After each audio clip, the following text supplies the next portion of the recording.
I rank where the view is nothing less than phenomenal. For how I express and project from my abdominal. The only view better, both my daddy and my mama know. No living parents, my sons give me balance. My wife is my serenity, this mic is my identity. The world is foul enough, that's why I write without obscenities. Provoking danger with broken language and spoken anguish. Begging to get hurt, why would you ask to go through changes? Yes, Lord, life's a chessboard, master the angles. Control the tempo, be the one who holds the info. Acknowledge is just as deadly as machete swings. When spoken, the truth is as potent as that Medellin. While others swear the style is free, I just let it ring. Our time is undervalued, soldiers make us better kings. My fans on my shoulder, reaching after better things. Today I take the shot, for them I'd rather set the screen. My mama told me follow my dreams. My daddy told me get it by any means. Stand tall, make him bow to a king. But I've evolved, you can see the result. Look in my eyes when you speaking to God. Life and for those who be caught up in using what I was taught with the muse. I guess they call it proving I'm more than an artist. Penciling out my darkest while stenciling out a harvest. And storing what gets me from A to B, just like garages. Instrumental with collages. Envision what I've been drawing. Broadway to give you rhythm like the great Lena Horne. So bent on, found comfort in the storm. Find peace and on when you see them others perform. Organized chaos, outcasted like hey ya.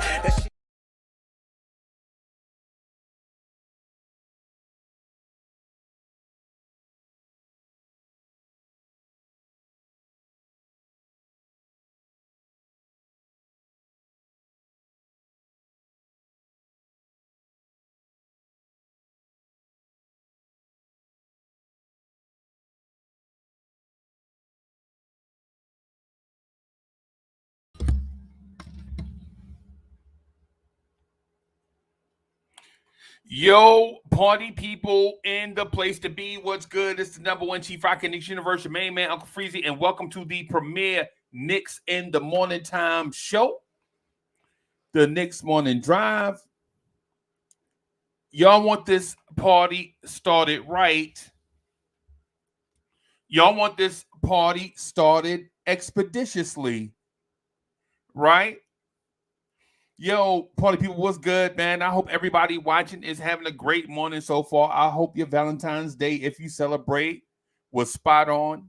Hope you got everything that you wanted. Everybody's safe. Salute to everybody at the JOB. Salute to everybody at the JOB, whether you are a trucker on the open road or if you are all my salespeople out there grinding. Salute to all my salespeople out there grinding. Salute to all my customer service people in their cubicles out there rocking and rolling. Salute, salute, salute. Salute to everybody, all of my customer service people out there helping the public. Salute to all my customer service people out there doing their job. Y'all know what it is. Customer service people catch hell. You know what I'm saying? You out there trying to service the customer. And sometimes it goes great and sometimes it doesn't. That's just all a part of the JOB. Salute, salute, salute, salute, salute. Salute to everybody in the cubicles. All my bankers. Salute to all my working class professionals. Salute to all my blue collar workers out there grinding. Salute to y'all, man. Salute, salute. Salute, salute, salute. Let me see if I got somebody in the chat. I wonder if there's anybody in the chat. There are people in the chat. Andios, what's good? Travel Vibes is in the building. Peace, peace, peace. Big Buddy, what's good, man? I see you. Nev the Disruptor is in the building. Walter White was good. B Baller for real is in the building.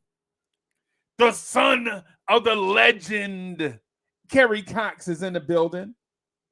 The original DSJ is in the building, probably fresh off of making a platinum cut. Ivory 10 is in the building. What's good? What's good? Masters in the building. All right, all right. Rome Fall Rock. Salute, salute to my people. Salute. Yo, I was waiting for a while to do this show. I couldn't. I was anticipating doing this show, so I'm just gonna rock for a little bit by myself, just really quickly by myself, so I can get these points out, man. So cause listen, it's been a very rocky and turbulent season so far. Right? I got a lot of can y'all see that? So I got a lot of notes here I want to go over with y'all. Right? So the first thing I want to say is if we review the season, this season has been very, very up and down. Very up and down. Very up and down. Up and down to a point where it's almost like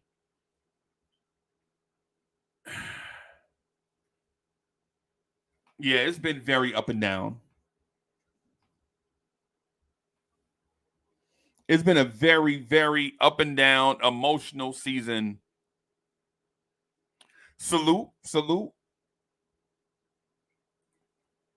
Right? So I'm going to start at the end and then go back to the beginning and then walk our way through, because we lost to the Orlando Magic last night, and Orlando high stepped on us last night. Legit, Orlando knew that team that we put on the floor was not a good basketball team at all. At all. Jalen Brunson was the anchor of that team last night. And all the complaints that all of us had, all the complaints that all of us had, all of us are right. Last night, when I watched the game, all of us are right. Right? If you felt like the Knicks needed another playmaker to help Jalen Brunson, you were right. If you felt like the Knicks need to come back healthy so that we can dominate, you were right. If you felt like that Tom Thibodeau may be pressing the wrong buttons at time, surprise, you were right. If you feel like we can't compete in the Eastern Conference without our studs coming back, you were right. If you felt like we can dominate the East when our studs come back, you were right.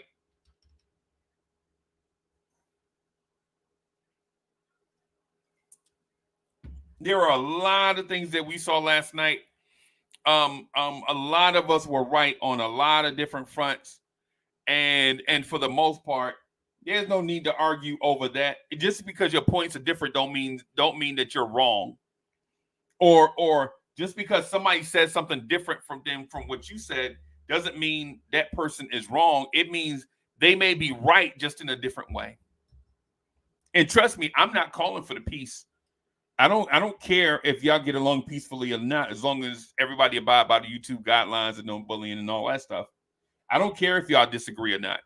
I don't even care if people get along or not, just as long as in here, man, is you know what I'm saying, a safe place for people to express their opinions, right? But with that said, man, the majority of what y'all were saying is absolutely right. Right? A lot of what y'all said were right. Taj Gibson is not an NBA player no more. I'm sorry, Taj. I'm sorry, Taj Gibson, bro. You're not an NBA player no more. I wish it was something different, but nah.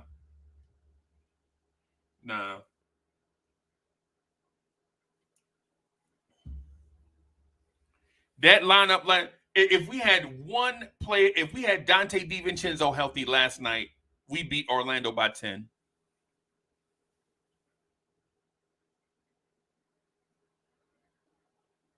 Right? If we had 1 ounce of help, if we had a Dante DiVincenzo last night, I think you remember the last night when we caught the big lead, when we got the lead on Orlando, and then Jalen Brunson took a break, and then Orlando reeled us all the way in and took a big.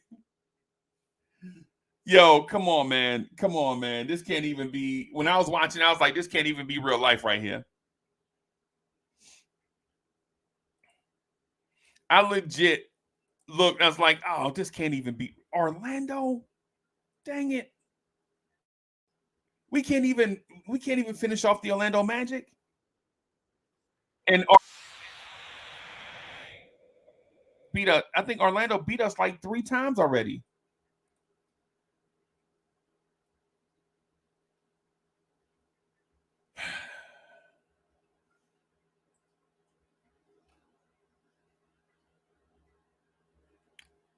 Yo, I'm looking at I'm looking at YouTube. So YouTube doesn't have the Blorange Tears store up here for some reason. So everybody, so the Blorange Tears store is back. I'm not for sure why YouTube don't have it up, but we'll try to fix it. I'm gonna try to fix that. I'm gonna find it and then put the link to it in the chat so y'all can check it out.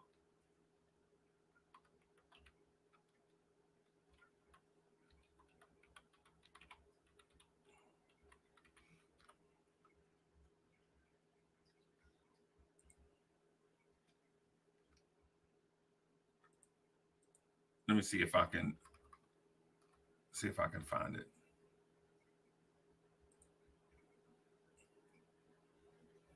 There we go.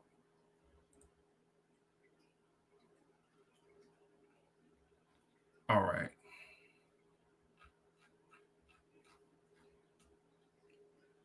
So let me see here. I'm gonna copy it and put the link in the joint. Bam. So there's that just for that, and then I'm just gonna open a tab here, and I'm sorry about this, y'all. I don't know why YouTube is tripping.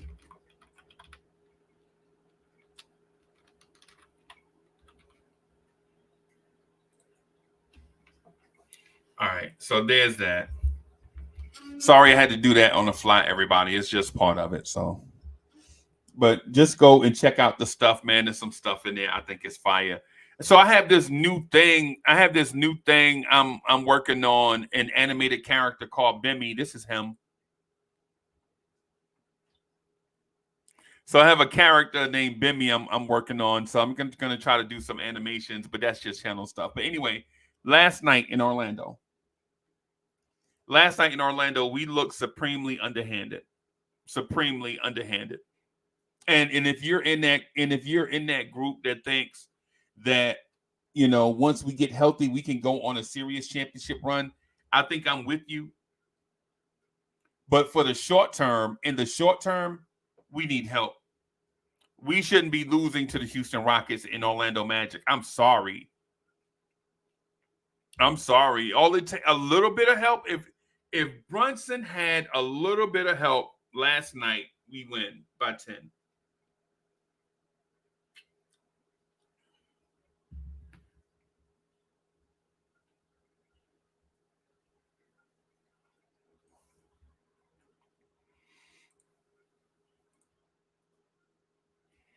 And for those of y'all that, if this is your first time being here, I gotta start back saying that too. If this is your first time being here, rocking with us, man,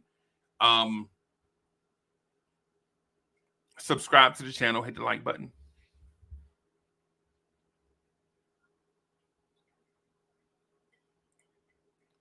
B-Baller for Real says, I teach animation to college students. Let me know if you need it. Yes, I need something.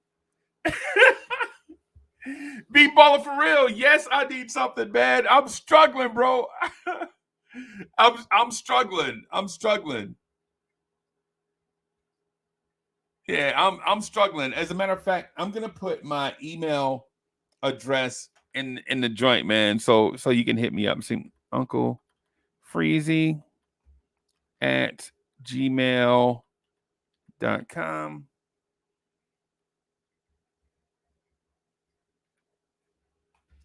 So it's Uncle Freezie at gmail.com. So that's the new handle I'm working on. I had a Yahoo address, and Yahoo is just whack. I just don't like Yahoo. I like Gmail. So I changed it up a little bit.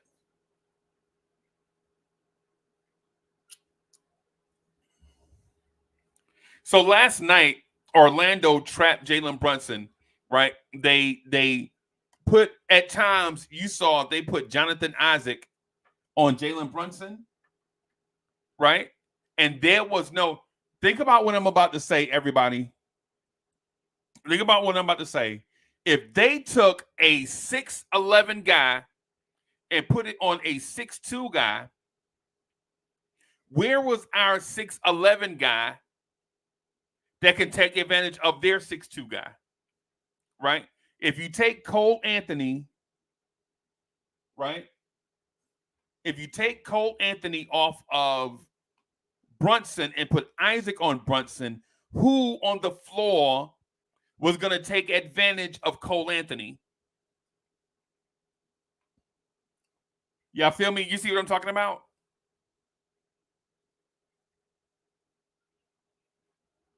If you take a 6'11 athletic wing player and put that defender on Jalen Brunson, who did we have on the floor?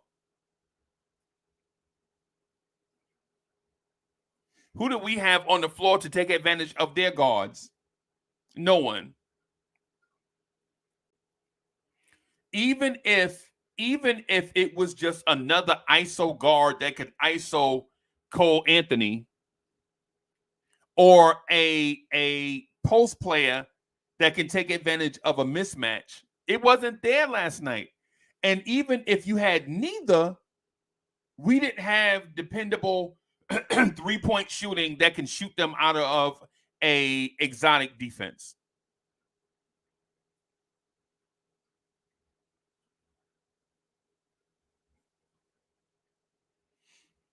Right? But here's the thing too, though.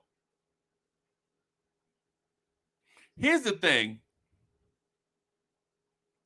Orlando is the second worst 3-point shooting team in the NBA, right? We know that. Y'all knew coming into the game that Orlando couldn't shoot.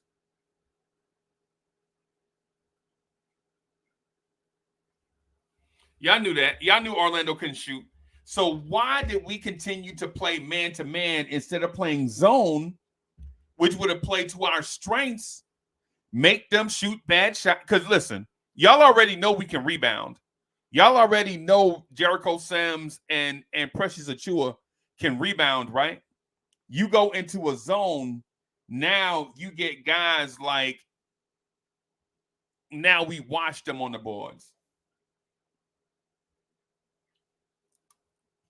You already know Josh Hart, Precious Achua, Jericho Sims can rebound.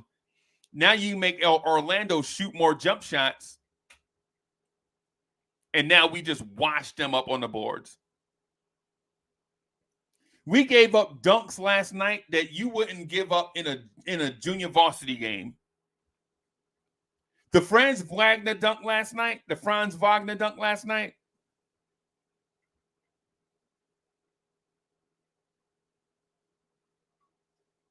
The Franz Wagner dunk last night, you were like, what in the world? Is this layup line?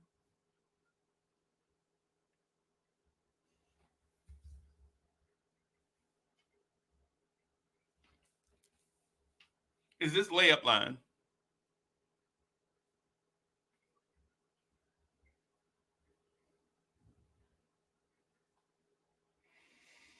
So if you saw the game last night, based on our conversations all week, I think all of us were right. Ivory 10 says, Bogey and Randall are the only guys with the skills to take advantage of a mismatch. OG, maybe a little. Yeah.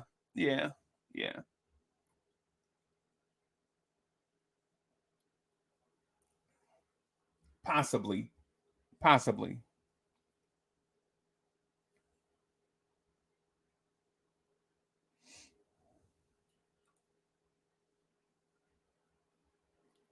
Cowboy Bob is in the building.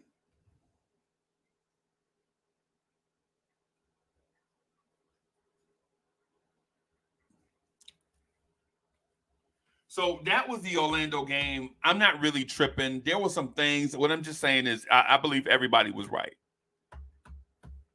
If you had said issue, whatever, everybody, I think everybody was right.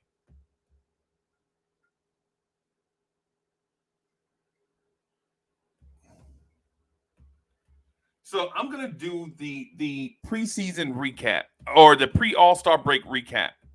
And y'all let me know if I forgot something. Remind me of a moment if I forgot, because I have 9 things pre-All-Star break. Y'all let me know if I left off something. And I'm gonna start with the way Tom Thibodeau featured Quentin Grimes in the preseason. When I saw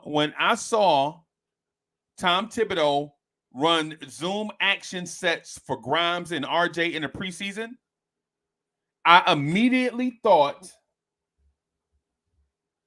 that those 2 players were on the verge of breaking out and one of them becoming an all-star. I ain't gonna lie to you. Right? And y'all already know the action that I'm talking about, man. So I don't think I have to describe. Well, you know what? RJ Barrett and Quentin Grimes, they run the Boston Celtics play. Right? The Boston Celtics play where you see Derek White and Jason Tatum on one side of the floor. Right? And then Derek White screens for Tatum coming around the screen, and Tatum can even float to the 3-point line for 3 or continue to the basket for layup, floater, dunk, whatever. When I saw Grimes running that, I was like, yo, look at Tibbs. Yo, as soon as I saw that, I was like, oh, won't he do it? I was like, thank you, God. Tom Thibodeau learned offense in the offseason. Yo, when I saw Tom Thibodeau run Zoom action sets for Grimes with RJ Barrett cutting baseline back door, I was like, won't he do it? Amen. Tom Thibodeau learned offense. Instead of Grimes spotting up in the corner and RJ Barrett backing up to New Rochelle to get a head start and ramming his way to the rim, they found a way to take advantage of both players' skill set. Right? So I was like, yo, you know what? Come on. Come on, Tibbs. I see you.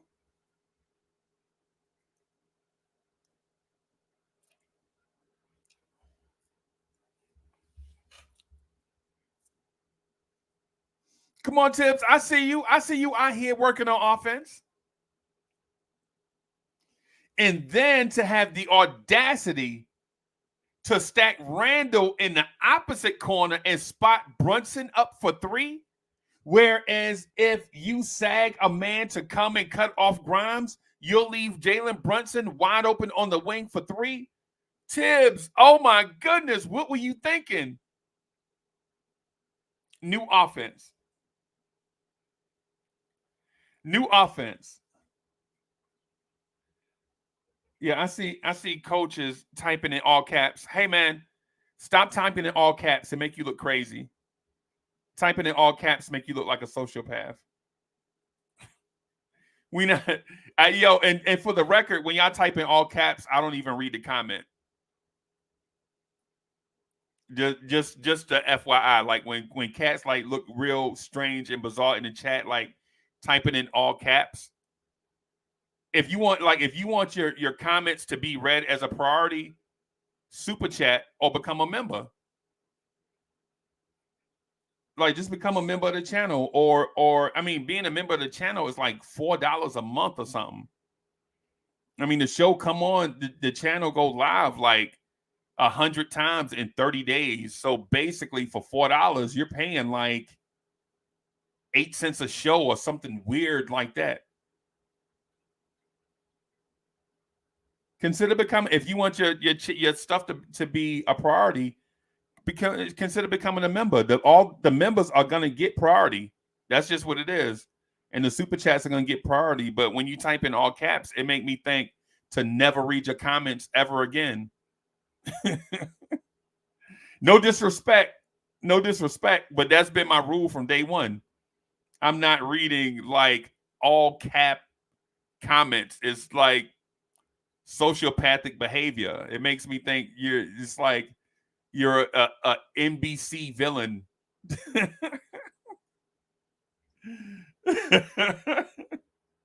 if you just listen, if you want like the priority, if you want the priority like how I do like with Ivory 10 or other, just become a member. It's like $4 or $5 a month, or super chat like $1 or something, right? Or something like that, man. But the all caps thing, man, is crazy. It's wild. I thought we learned that, but I thought we learned that etiquette like 20 years ago. Ivory 10 says, did the Knicks miss an opportunity at the deadline? I want to get to that, but I want to talk about, I'm gonna get to the Tibbs featuring. I'm gonna do the pre stuff first, and then I'll talk about the trade deadline. So when Tibbs was featuring Grimes and RJ in the preseason, we felt like all the offseason conversations, all the offseason conversations that we had, maybe Tom Thibodeau was listening. Maybe Tom Thibodeau was listening. And so maybe they took the offseason to work on some stuff, and I think they did. But I think in that process, what they found out was Quentin Grimes was not an aggressive offensive player. So even if you did design offense for him, he is not a aggressive offensive player at a time where the Knicks needed aggressive offensive players.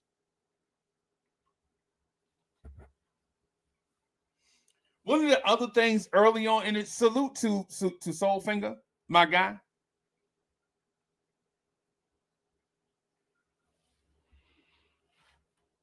One of the other things that we saw early on was the RJ Barrett breakout, injury, and struggle. RJ Barrett legit started the season like he was finally turning the corner. Anybody remember that? Like those first handful of games?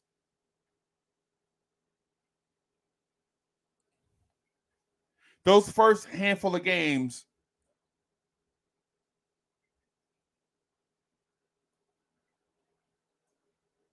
RJ Barrett looked like he was turning the corner. And a lot of us were excited. A lot of us were thinking, if this is the RJ we're getting, even though Brunson and Randall are struggling, once Randall and Brunson get over that struggle, then the trio of RJ at a semi almost all-star level, Randall an all-star, Brunson an all-star, we could compete with teams. We may not have enough to beat Boston or Milwaukee, but if this is the new RJ, then maybe we have something. But then RJ gets injured.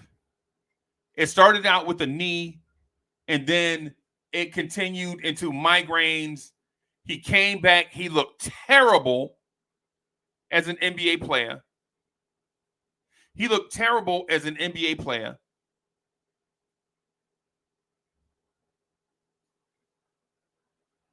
And then before you know it, RJ Barrett was unplayable.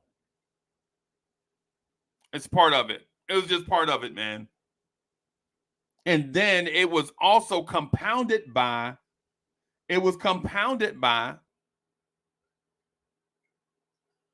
Emmanuel Quickly being streaky.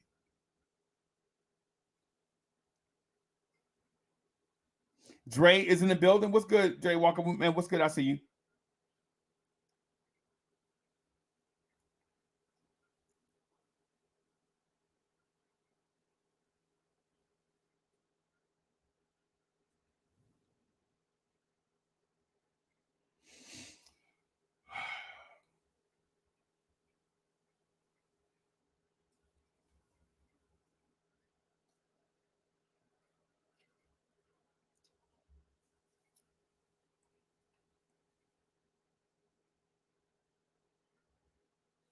So you compound RJ Barrett looking great, getting hurt, coming back looking terrible, with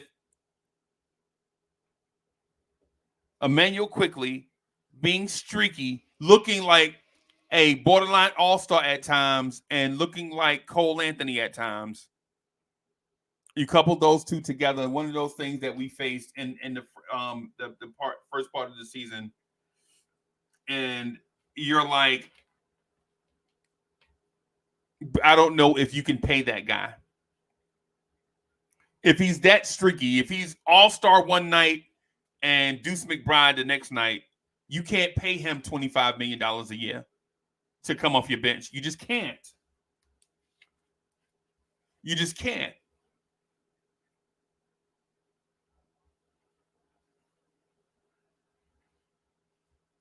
One of the other things, too, that we faced at the very beginning of the season was Julius Randle coming back rusty off of his ankle surgeries, or whatever they were, the double sprain surgery thing, foot in the cast thing. When we saw Julius Randle on the Paul George podcast during the summer, we were thinking this season right here is going to be like the Julius Randle apologetic season. Y'all remember when Randle had the terrible season and then he apologized to the fans and then he made his first All-Star team? I had vibes like that. Like when Randle came back, and when Randle was on the Paul George podcast, right?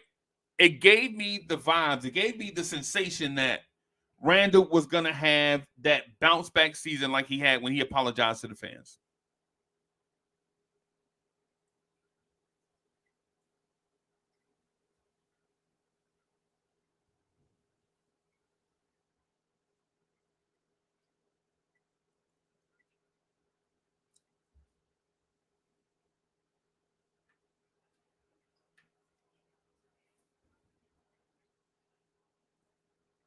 That's the vibe it gave me. But Randle came back those first 15 games. And y'all know Julius Randle right now is my favorite Knick, right?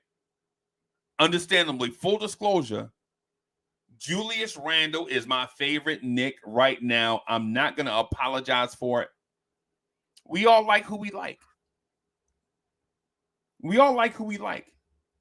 Like right now, in this very moment, I think my favorite Knicks is four of them. My favorite four Knicks right now are Randle, Dante DiVincenzo, Precious Achiuwa, OG Anunoby.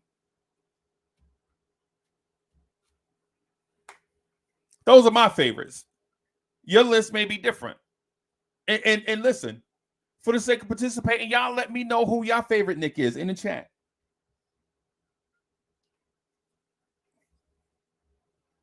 Let me know who your favorite Knick is, right? Don't feel pressure. You don't feel pressure. Listen, the thing is, I'm not like one of the young guys that's gonna be like, yo, I keep receipts, son. I keep receipts. No, I don't do that. I'm mature. I'm a grown-up. You know what I'm saying? I'm a grown-up, right? So my thing is if I ask you who your favorite 1, 2, or your favorite top 3 Knicks, I'm not gonna hold that over your head like it's, you know what I'm saying, like I got something on you. I just like the conversations. I enjoy legit being in here chopping it up with y'all. So if y'all have like a top 4 Knicks, whatever, that's your favorite. I don't care, right? I mean, let me say it this. I respect that. I respect the fact that you are bold enough to let me know who your 4 favorite Knicks are, right? Just like I have to you. And that is like a conversation piece for us. It's not one of those things where it's like, oh, but 8 months ago you said. You have the right to change your list if you want to. If you like Precious Achiuwa right now and you don't like him because of what happened in the playoffs, so what?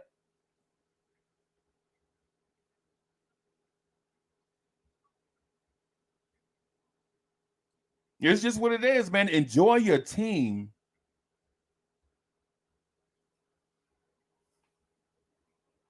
Enjoy your team. Salute to the Philippines. Nancy Gaming in the building. I used to shout out the Philippines all the time, and I stopped doing it. And I used to shout out Portugal all the time, and I stopped doing it, man. I gotta write that down. Shout out to Portugal, the Philippines, Brazil, Canada, Jamaica is on the rise. Shout out to that Jamaica. I was in YouTube studio looking at the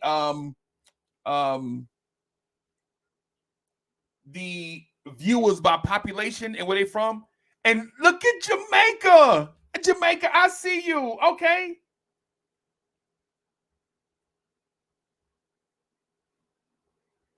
Jamaica, I see you. Shout out to Costa Rica.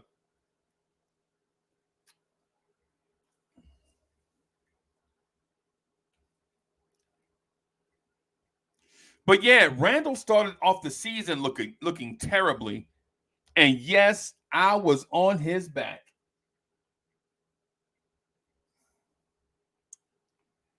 When Julius Randle is my favorite Knick at the moment, right? Right.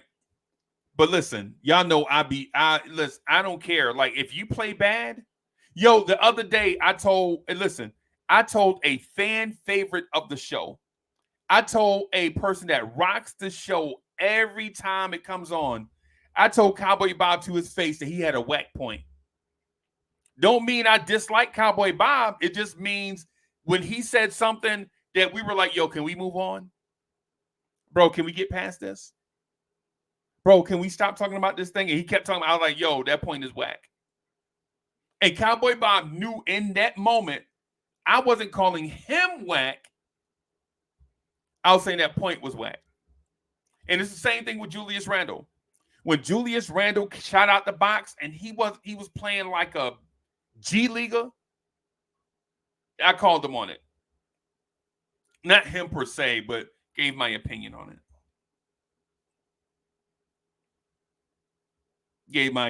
it. Julius Randle did not look like a all-star when he first returned. Now,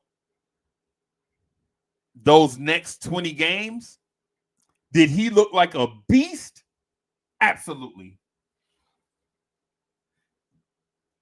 Absolutely.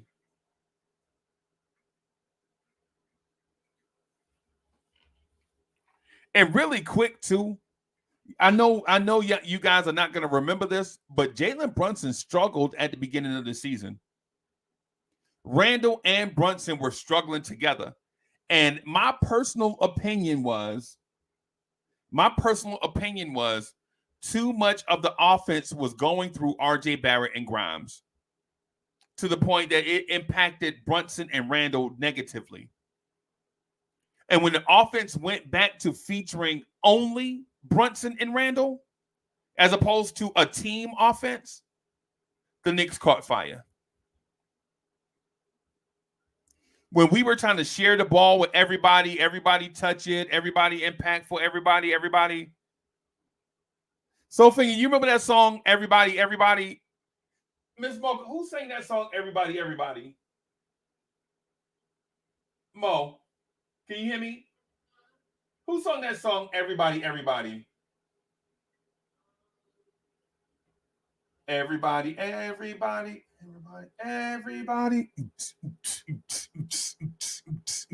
Y'all know the song.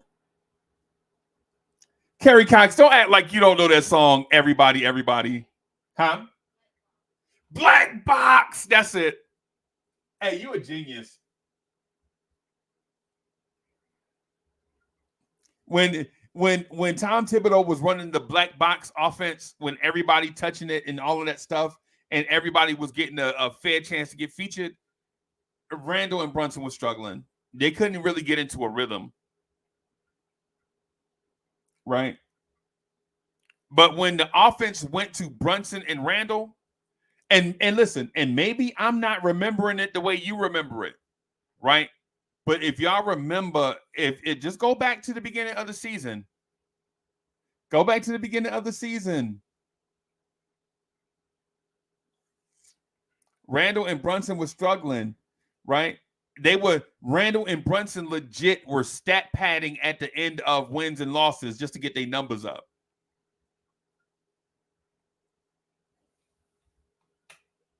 And DSJ in the chat out here acting like he don't know who Black Box is. Knowing good and well he heard that song about Black Box.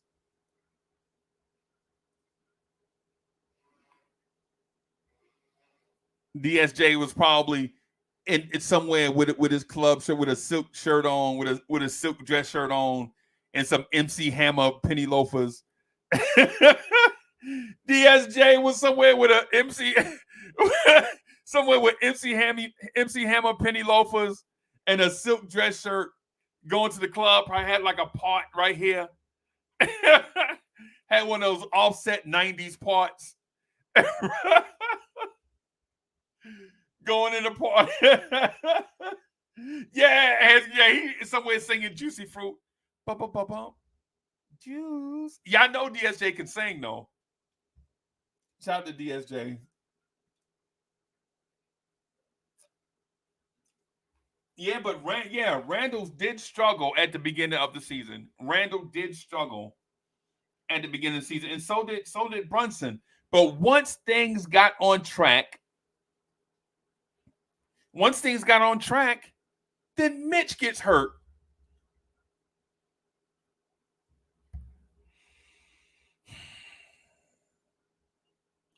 And everybody, this is the pre-All-Star break recap of the first half of the things that we saw. Mitchell Robinson gets hurt. And when he got hurt, you were like, oh, okay, he just stepped on somebody. He just stepped on somebody's foot. He'll be back.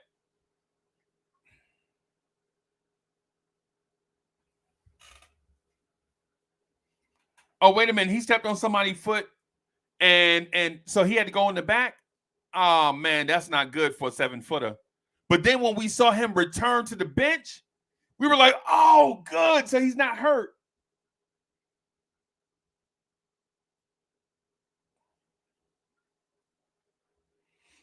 And then the next day, we get the news. And then the next day, we get the news that we all dread. We get the news that we all dread.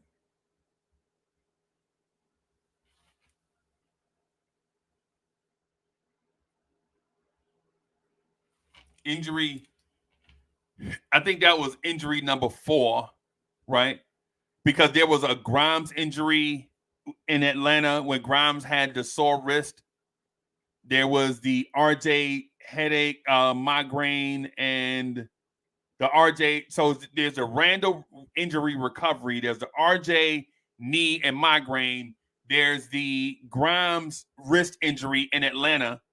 Then there's the Mitchell Robinson injury. And when those injuries were happening, we didn't know in real time that the injury thing was going to be a thing. Come to find out, the injury thing is a thing.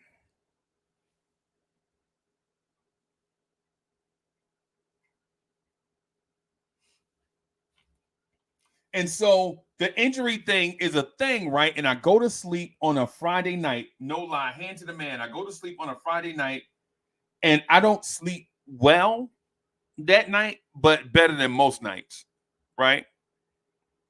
And I wake up to my phone, and I have like 47 text messages and all types of alerts on my phone. Looking at my phone. Hey, you know how you put your phone on the nightstand or whatever? You're like, man, I'm going to just sit here and rest for a little bit.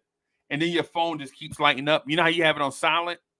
And then it just keeps lighting up, and then it just keeps lighting up, and then it just keeps lighting up, and then it just keeps lighting up. And so I look, and I'm like, why is my phone? And then I reach for it and look. OG Anunoby trade. And I'm like, no! Who did they trade OG Anunoby to? And then I click on it and look at the details, and OG Anunoby is traded to the Knicks. Right? And immediately I'm like, no, I hope they didn't trade Randall. I hope they didn't trade Randall, RJ, and 4 first-round picks, right?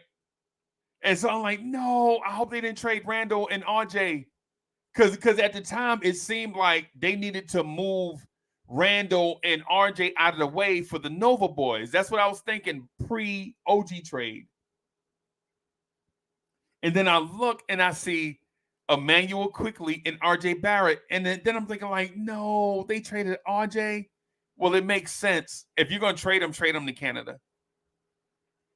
Right? And it makes sense. If you're not going to pay Emmanuel Quickly, then trade him. Right? And I was looking for the pick package. And when I saw the pick package for OG Anunoby, even though I loved RJ Barrett, right? Even though I loved Emmanuel Quickly. But when I saw the trade details, I just wanted to celebrate good times. Come on. Anybody ever heard that song before? Celebrate good times. Come on. Let's celebrate. Celebration. Yeah. I wanted to do that, right? Right? And then seeing that we got and listen, and y'all excuse me for being a excuse me for being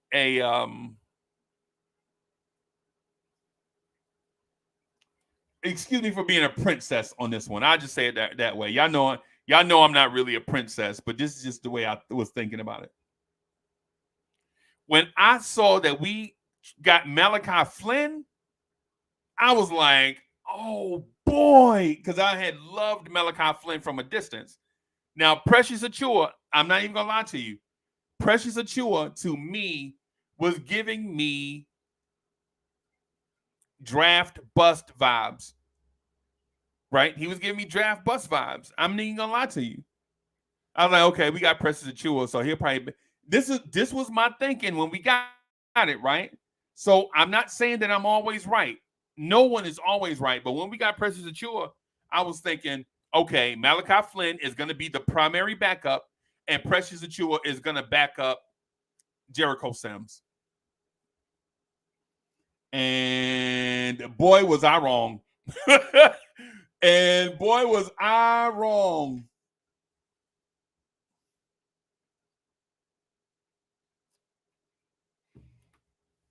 My whole thought was, yeah, Precious Achiuwa is just another big body. They'll probably play him behind Jericho Sims.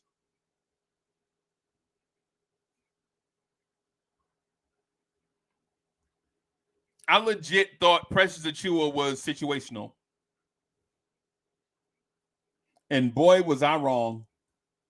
And one could argue the best player, or let me rephrase that. The most impactful player is not a runaway. OG Anunoby was very impactful, but he was impactful with Precious Achiuwa here.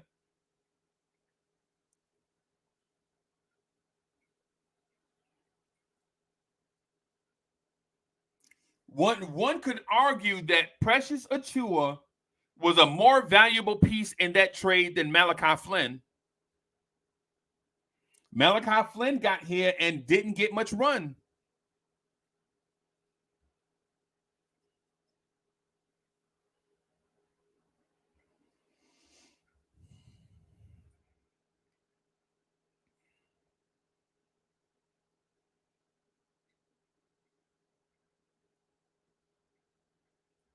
One could argue that Precious Achiuwa is a better NBA player than Malachi Flynn.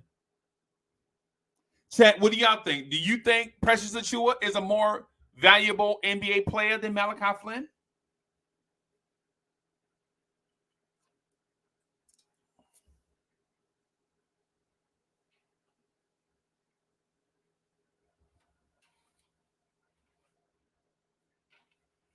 But then we do the trade, and then all of a sudden we start dropping like flies. Randall is injured. Brunson gets injured, misses a game or two or whatever. DiVincenzo was injured. Josh Hart has a knee injury, degenerative knee thing going on. Hartenstein has an Achilles. Mitch is still out. OG Anunoby gets hurt. Quentin Grimes gets hurt. And all of a sudden, we look like a mash unit.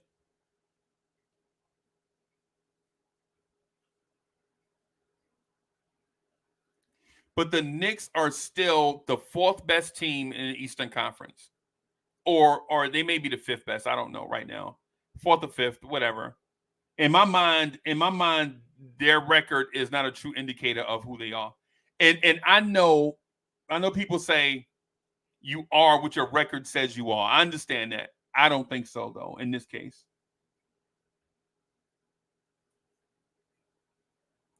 But the thing that I'm the most excited about of all the stuff that happened prior to the NBA All-Star break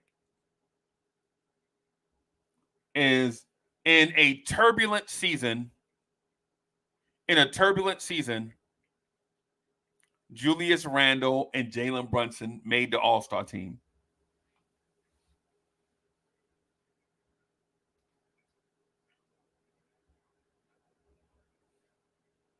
And that makes me smile, right? And that makes me smile in a sense that Julius Randle was injured before the voting, and the coaches still thought enough of Julius Randle to vote him into the All-Star game.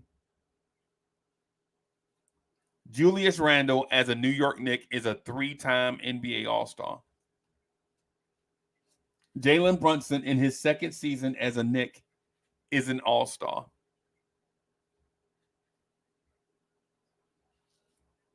All right, now that I got all of that out of my system, I'm gonna put the link in the chat.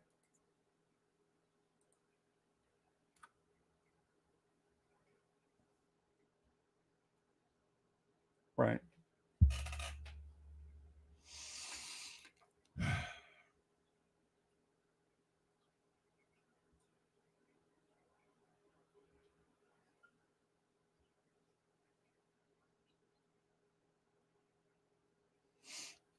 Yeah. Jalen Brunson and Julius Randle are All-Stars. Imagine that.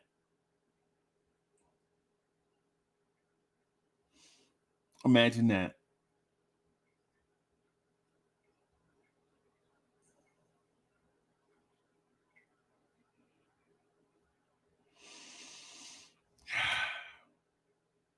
I'm here to tell y'all, everybody, no lie, that I do believe that Tom Thibodeau should be the NBA Coach of the Year. Because I understand that Cleveland had a lot of injuries, but I don't know if one team in the NBA has more injuries than the Knicks right now.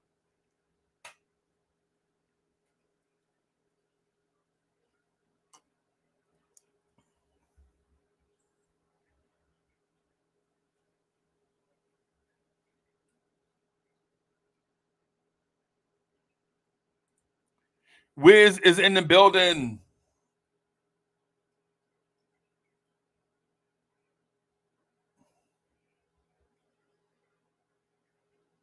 And so Ivory 10 asked me a question. Ivory 10, what was the question you asked earlier?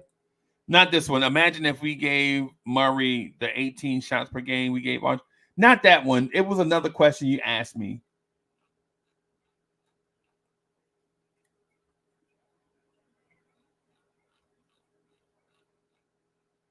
Not that one. It was another question you asked me.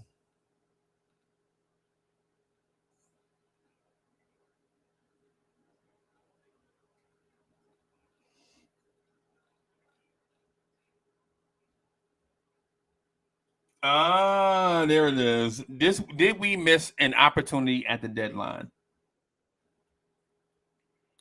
Good morning, guys. So Cowboy Bob's question is, Did we miss an opportunity at the deadline? Good morning, Uncle Freezie. Good morning, chat. Good mornings. Good mornings. Is that coffee? No, it's water. I'm trying to, trying to energize myself. Coffee was used to be when I say crazy takes. Now I'm trying to change my whole thing because I'm not trying to sound crazy anymore. But I think, honestly, with our hands are tied at the trade deadline because the moves we made before, most people don't even remember. So I honestly think that based off of the moves before, we didn't miss out. They set up for this. It's just the injury bug hit us. Because if we didn't have these injuries, we wouldn't be talking about we missed out on the trade deadline. Because we would have Bose helping us with offense. Randall would be here. We would be all set.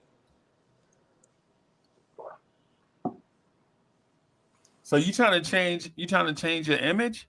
Nah, heck no. I'm still on my crazy takes. I'm just saying, after last night's game, I realized that the Knicks have like more issues than what I thought with Brunson and these injuries.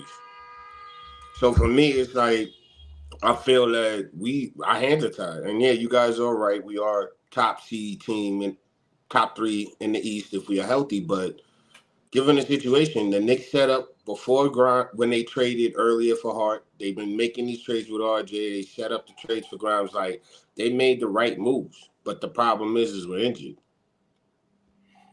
There's nothing we could prepare for that. So we didn't miss out on the trade deadline. I'm gonna say yes. Right? Did we miss an opportunity at the deadline? I'm gonna say yes. Mm-hmm. But here's the thing: teams every year miss out at the trade deadline. Every team every year misses at the trade deadline, right? Okay. Give you an example. The big man Boston got from Memphis for 2 second-round picks. Gordon, oh. It wasn't Xavier Gordon. Tillman, yeah. That could have been us. 2 second-round picks, bro. That could have been us. Right? That could have been a lot of teams. That could have been Philadelphia also. That could have been Milwaukee. Right? Some of the trades that you saw, you were like, oh, wow, that's all they paid for that player? You know, so what I'm saying is, I'm saying it in a sense where, of course, the Knicks didn't get everybody they wanted at the deadline or whatever. But the thing is it happens to everybody. True. You know, it's like saying, yo, did we have a broken heart? Bro, at some point, everybody has a broken heart at some point. You know what I'm saying? Everybody. Yeah. You know, yeah. So I was gonna say you right. I was gonna say you right about that. But for me, it's like I can't say I see your point because everybody, like right now, if you look at it, everyone collectively is rushing trade deadline, trying to get these pieces. Some people got pieces for cheap, like you mentioned. But for me, I think that the Knicks were like, hey, we got everything, and then boom, this happens. So yeah, we are still missing. We still could get people now. Like we could still get a center, we could still get a ball facilitator, vet minimum. Like there's the options we can do. So for me, yeah, trade deadline. You guys may say we missed out because we didn't get the big name, but as far as adding to this team, that's the only thing I really see we missing out on. Is because we still need pieces. I could see a scenario where the Knicks traded for Kyle Kuzma. Yep. But wait, would that have been without OG though? Like, will we still have OG here instead of Kuzma? Yes. Ooh. Yes. Ooh. Yes. See, now that's interesting. I didn't see that. Like, that would be interesting. We could still keep OG. We could still keep like. You still keep Precious. Yeah. You still keep OG. You still keep Randall. He already has a ring. Right. Kuzma already has a ring. He's not here to prove anything. He just wants the ball, and he doesnn't want to stand in one spot. Nah, not the ball. Let me do the. Just let me finish. Let me finish the points. Go ahead. And so in a scenario where you trade for a Kyle Kuzma for a guy that wants to win, right now you insert him in right now to be the short-term answer this next month, right? At the deadline was February 8th. So you not necessarily a month, but y'all get what I'm saying. You have him be your second guy from February 8th to about March 1st, 2nd, or 3rd, whatever it is. Approximately a month. Approximately. Right? Right. And then what happens is when Randall comes back as the starter, right? Then you move Kyle Kuzma to the bench. And I know what the chat is saying, yo, Kyle Kuzma's a starter. He ain't going to come here to be. I understand that, right? What I'm saying is super sub scenario where you have 4 jumbo wings, Precious, Kuzma, OG, Randall, in a rotation of guys, right? The thing that Kyle Kuzma provides is scoring at an elite level at times. Certain matchups, Kyle Kuzma is going to be the man. And I'm saying I could see it. I'm not saying this is what I prefer. I'm saying I could see a scenario where this happened. Right? Kyle Kuzma, when Randall and OG come back, now Kyle Kuzma is a super sub. Right? And so I could see a scenario where if the Knicks did that, we could live. Like if we had a Kyle Kuzma February 8th, we beat Dallas. Right? If we had Kyle Kuzma against Indianapolis or Indiana, we beat Indiana. If we had Kyle Kuzma against Orlando, we beat Orlando.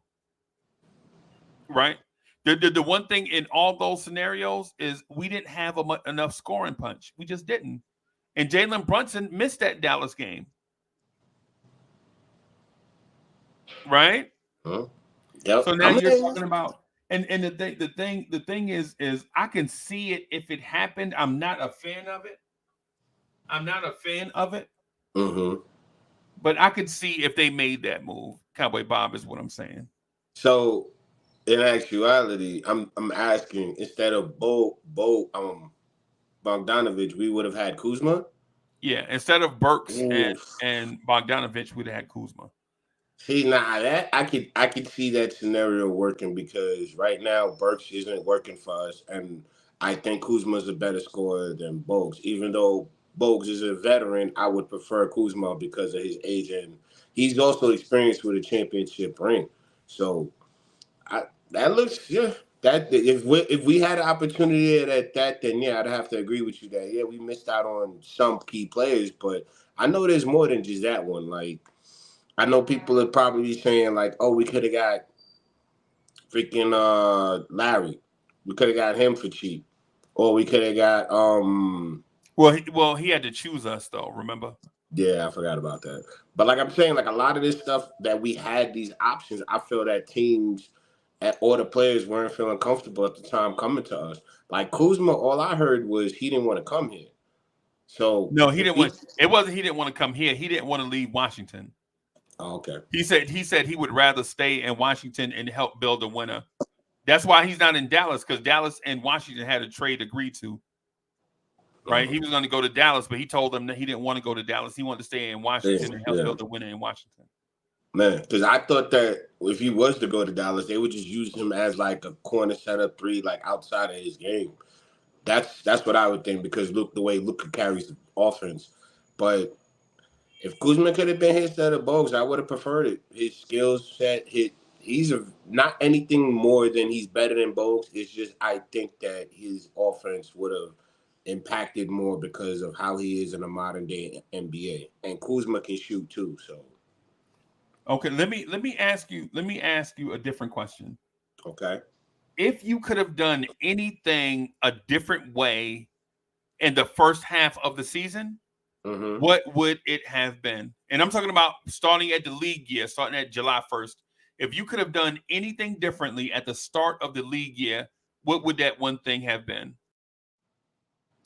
To start off, everything that they've done up until the RJ trade, The only thing I would have changed at first would have been the RJ trade. With RJ and Quickly, instead of getting Flynn, I would have tried Schroeder. At the very least, because, or at least someone else, because Precious showed me something, but like you just said, we needed offense. So for that, I would have tried Schroeder, tried to see if we could have got him. Then the next trade, I would have, instead of getting Burks, I still would have did the trade for Bogues, but I would have, instead of trying to go for Burt, I would have reached and went for Hayes, or I would have tried to go for Ivory, just because of the point guard situation. But everything else, No, but I asked you if there's one thing you could have done. Oh, center position. Yeah, center position. If I would there's have found one a thing better you could have done replacement. And I'm not saying with all the facts you know now. I'm saying ignore what you know now. Oof. And if you could have done it differently back then, what would have been like? For instance, my thing is, I think we probably could have just signed Bruce Brown in free agency.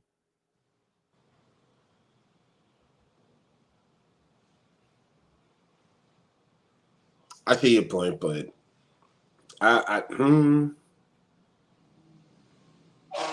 okay, if that's the case, then I would have went for Donovan Mitchell at the beginning of the season before anything, because that's what I like, a player like a Mitchell or getting another backup power forward. Those were my two issues in the beginning of the season, because I wanted Mitchell here from our previous conversations, and everybody was telling me how he was, and I looked and I said, yeah, he would be good for us. So I would have did a Donovan Mitchell, and I would have found us a good backup rank for Randall. Those are the two things I would have done.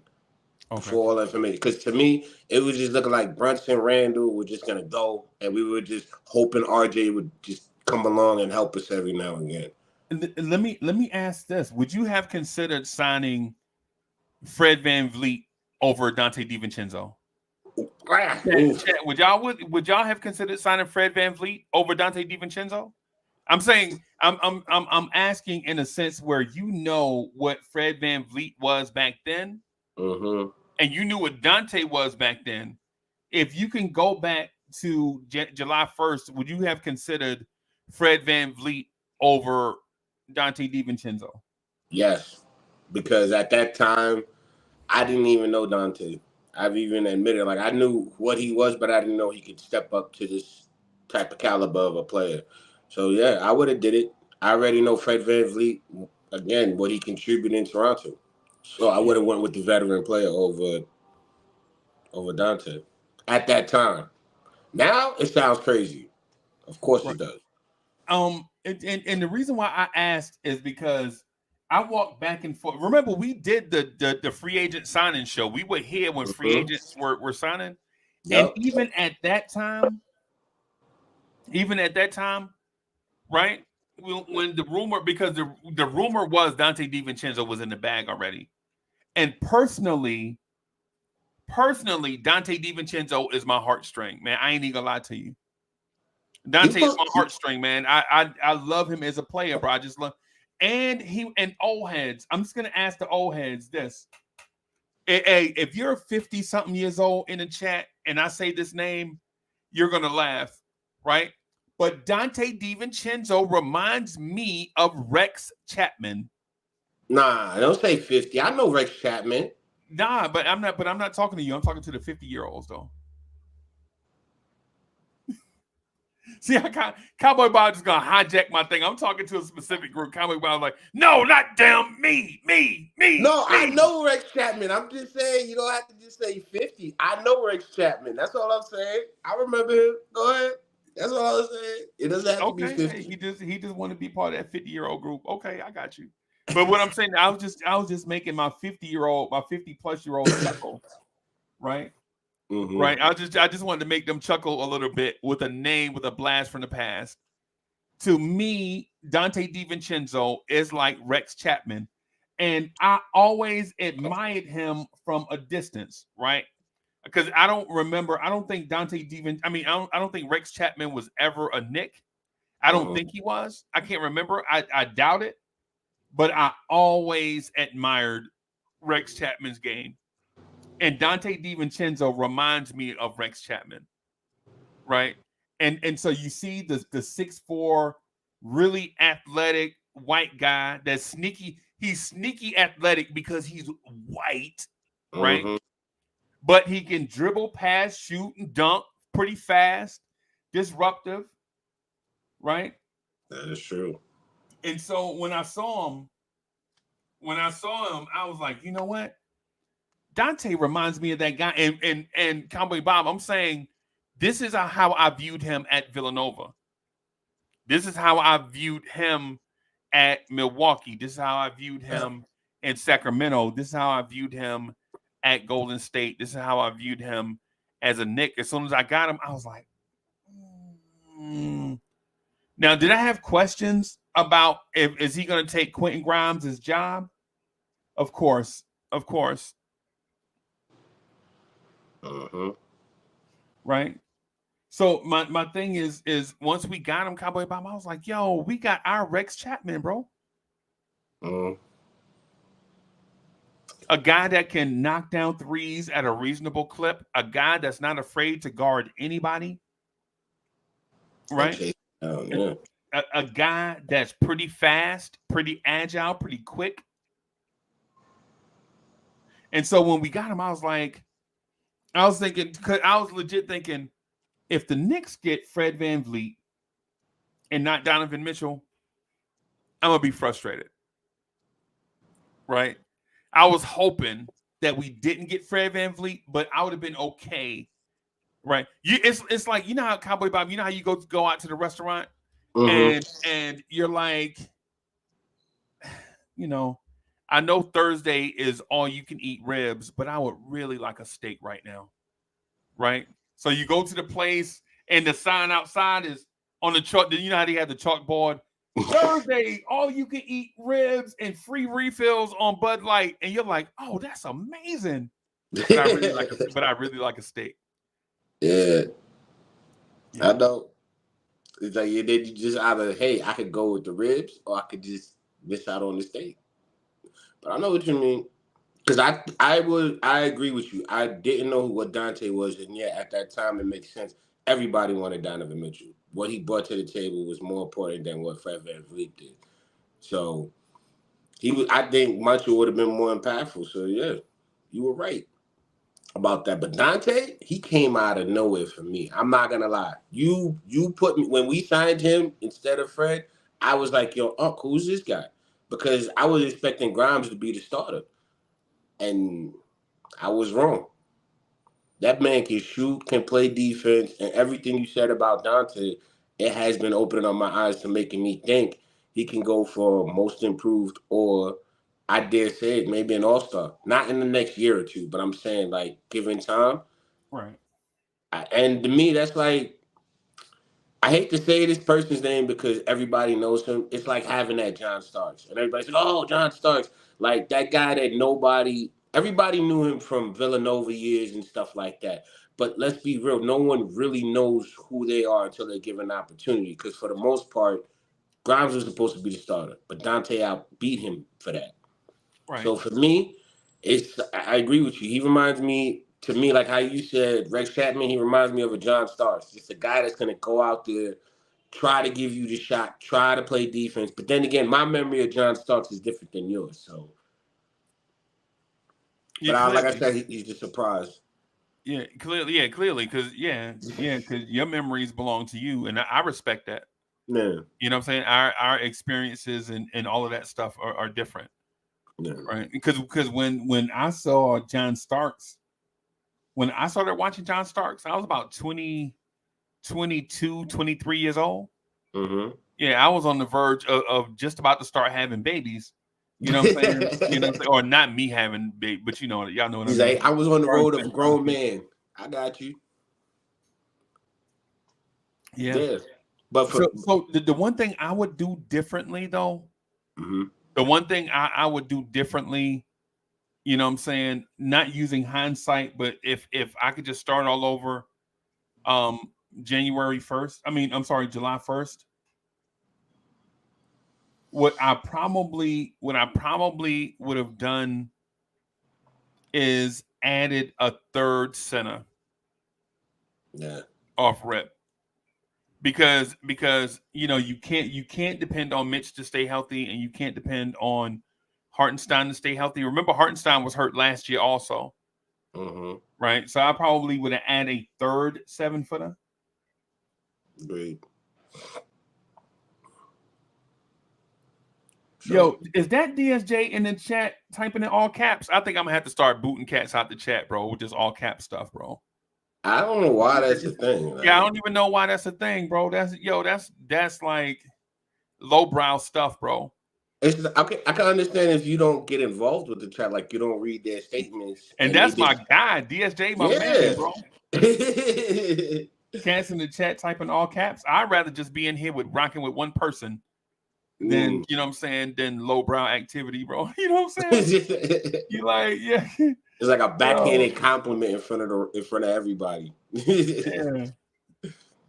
But you were saying about the center, I agree with that because I didn't believe with Sims at all. Sims I didn't think was capable, but I didn't know Ihar had foul issues. So yeah, I would have went with a third 7-footer. Excuse me, third footer. And I saw Ivory 10's comment too. He said that you would have got a wing play. Yeah, but you know what though? Yeah, that too. I just know what I'm saying is just prioritizing. Yeah.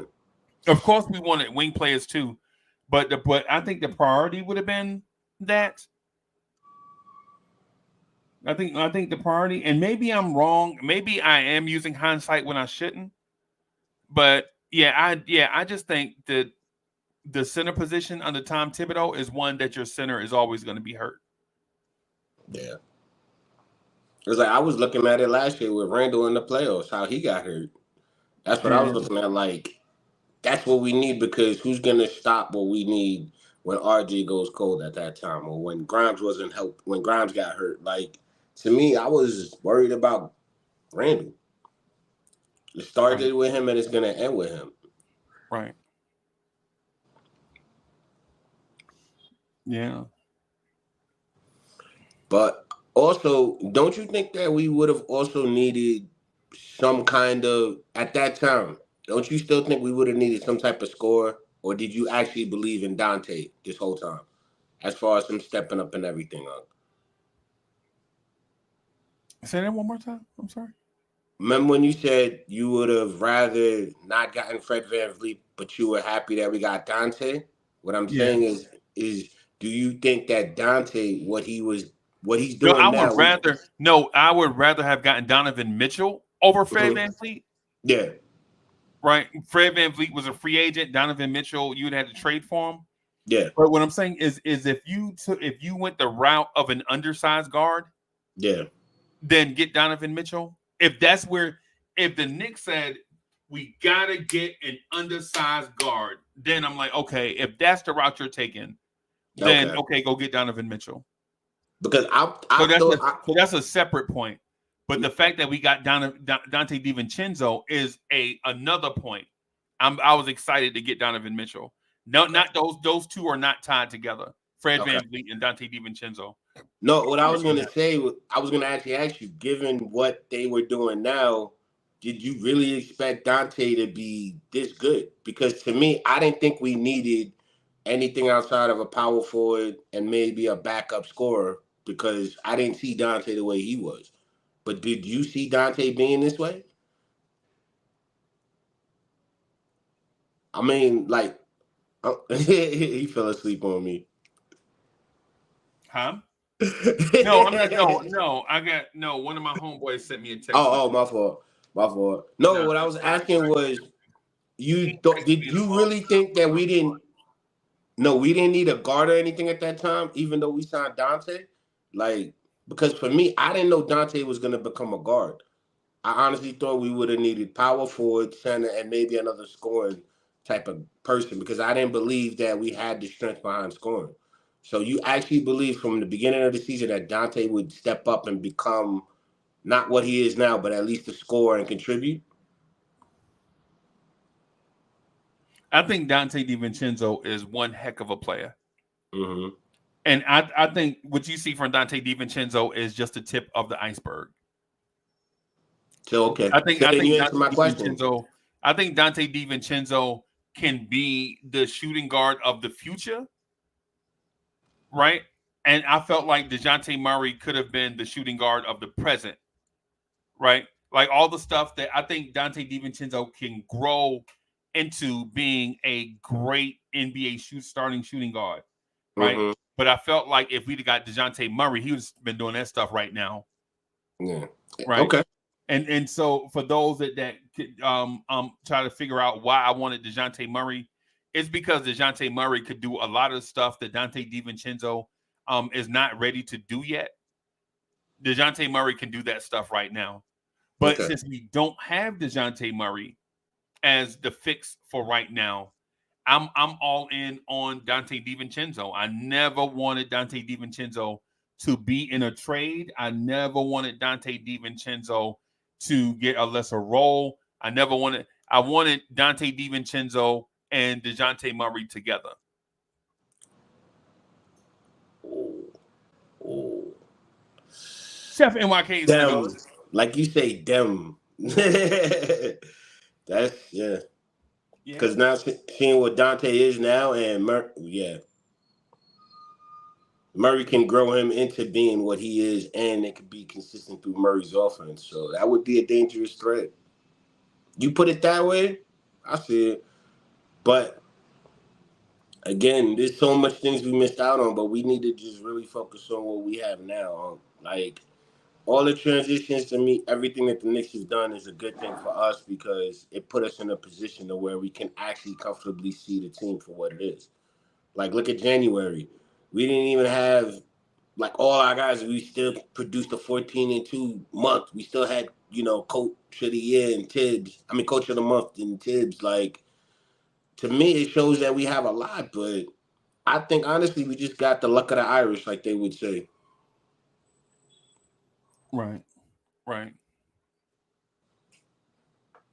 Yeah. Now, moving forward, since this whole all-star transition and everything, what do you see us getting better at as far as the Knicks? I'm not saying trades or anything like that. I'm saying, do you see us developing and starting to move in the right way, regardless of if we come back or not? Like, given the information we had from this season right now, what do you see us moving in the future towards the playoffs? Do you see us winning 17 out of, or you see us getting to 50 wins? Like, what do you see mid-season transaction on? I don't care. He's like, just like get 50 wins. No, not that. But that's what you asked. Like, Yeah. you see us getting 50 wins? Yeah. I don't care. I don't. To be honest with you, I think most people in the chat don't care, right? Just Because you gotta. Oh, go ahead, bro. Now go ahead, my fault. I was just saying, just get to the playoffs, right? That's it. You asking me, or did you have a point that you was? No, I was just asking, just get to the playoffs, right? That's all that matters. That's the thing you was going to talk about, like getting to the playoffs? Yeah. Go ahead then. No, I was asking you because you said most people don't care about the 50 wins. So I'm saying, okay, if you don't care about the 50 wins, is it just getting to the playoffs and we're good? Because to me, I think that it's more than just the 50 win thing. It's also we have to have some type of stability. So to me, it is more than just about the 50 wins. We have to have some type of run before we get to the playoffs.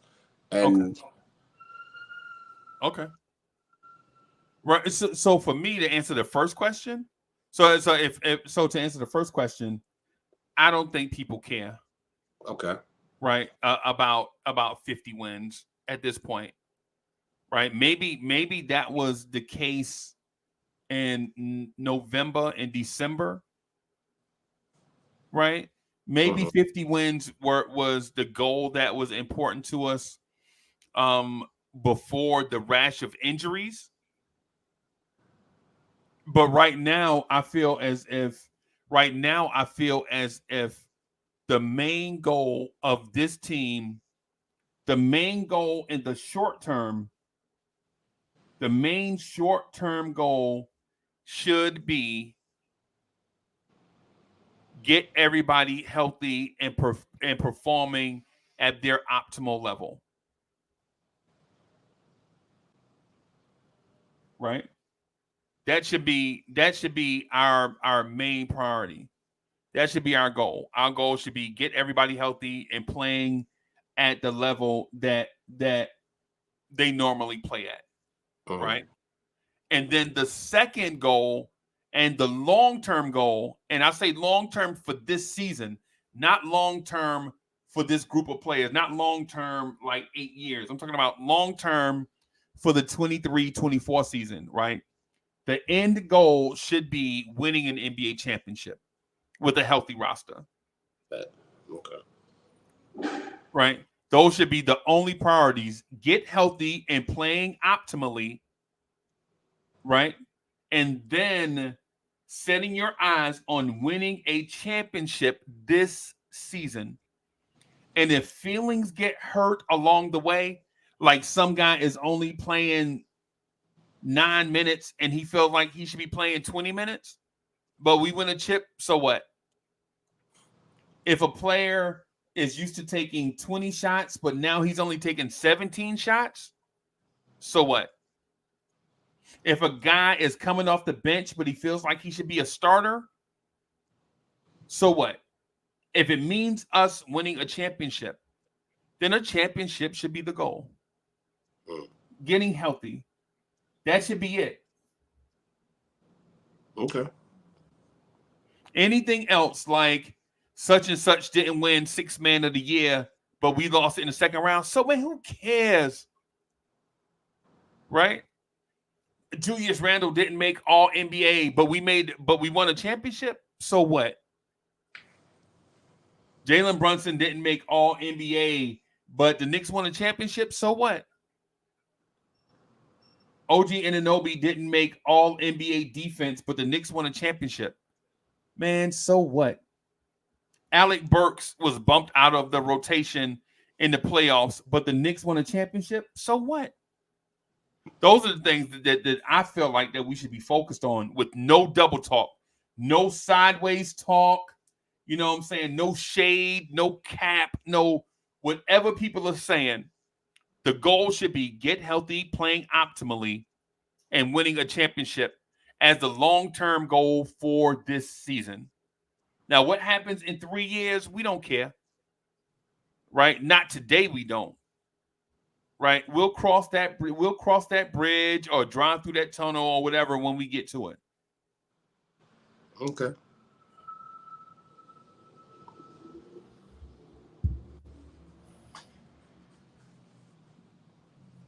Now, I was letting you finish. I mean, you on the road. I didn't want to interrupt you like I did earlier. So, Nah, man.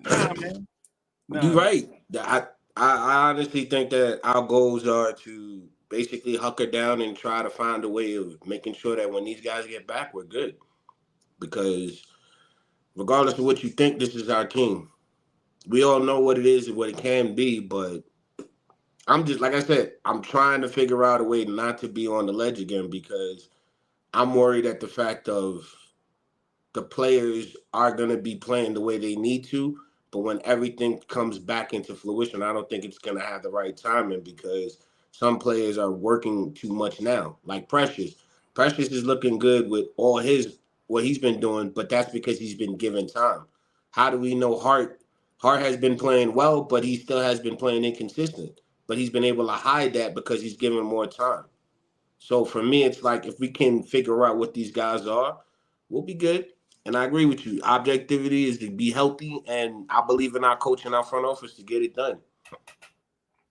Not a championship yet. I mean, I don't know until we're all healthy and click, but I think we're there to actually make it to the Eastern Conference Final based off of what we have. That's what I see. So I have an elephant in the room. I have an elephant that's in the room. And maybe DSJ can help me figure this out.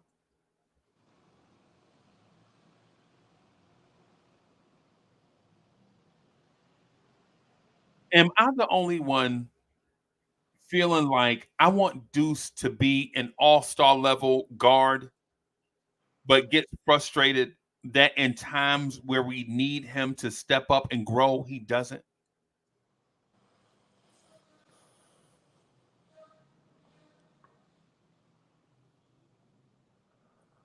McBride as an all-star, I would have thought you would have went with Dante before McBride.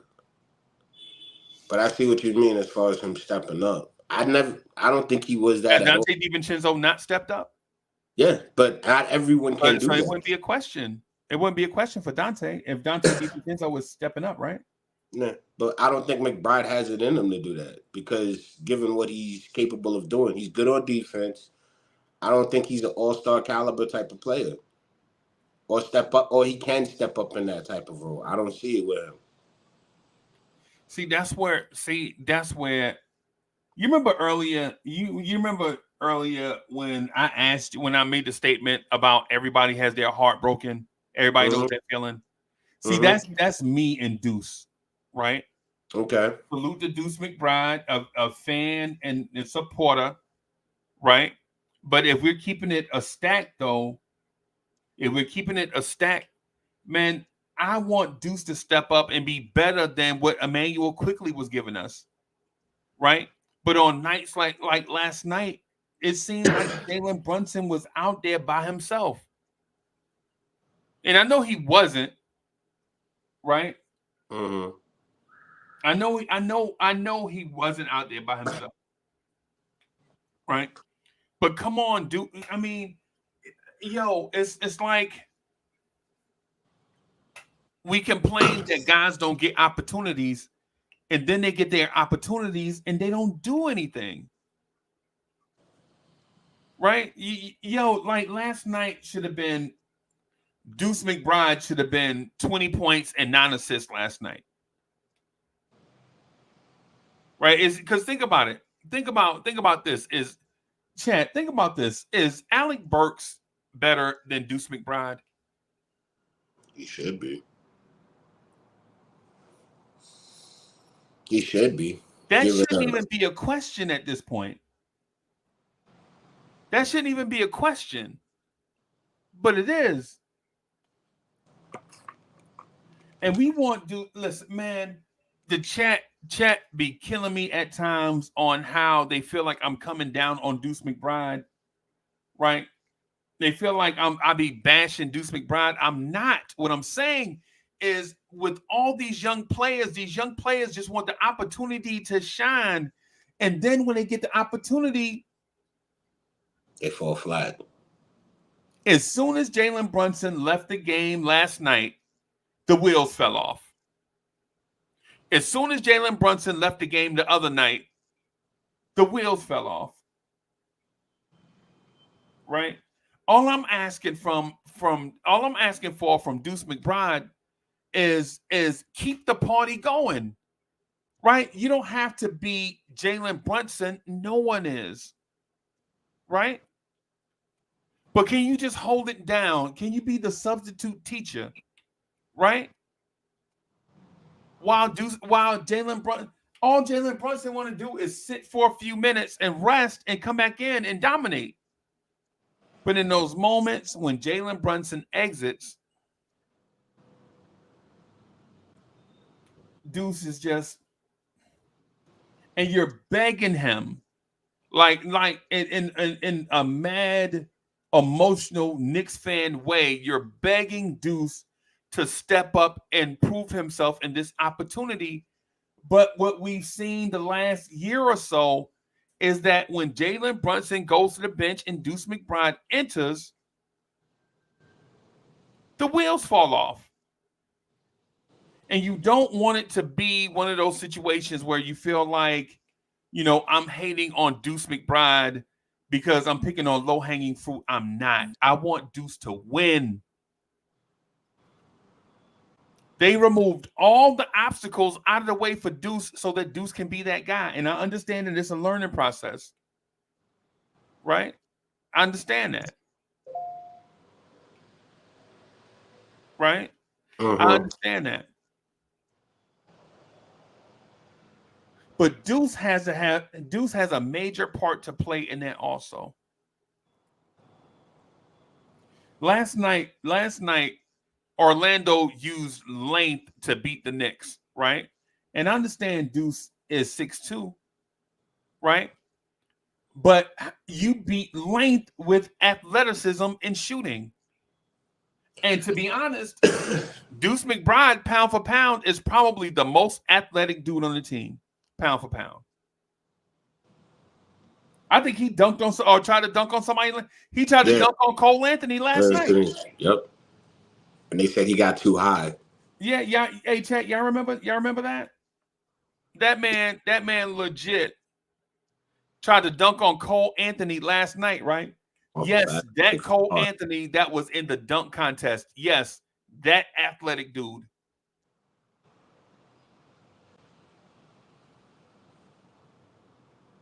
Can Deuce shoot it? Absolutely. But where is it when you need it? Deuce McBride, like, Deuce, where is this stuff when we need? I'm tired of hearing about the narratives, man. I don't care about the narratives no more, bro. You got to show and prove, not show and tell. We've had enough of the show and tell since RJ Barrett was drafted. It has been all show and tell. Oh, and in 8 years, RJ Barrett's going to be Jimmy Butler. Oh, Grimes needs more time. You wait till Deuce get minutes. Bro, in these moments where Jalen Brunson just want to go to the bench and get a sip of water, the other team can't go on a 16-2 run. We just can't have it if we're a championship contender. Jalen Brunson just wants to go to the bench and take a towel and wipe his face, get a sip of water, and relax for 2 or 3 minutes. Bro, we can't have 16-2 runs when he go to the bench. Facts.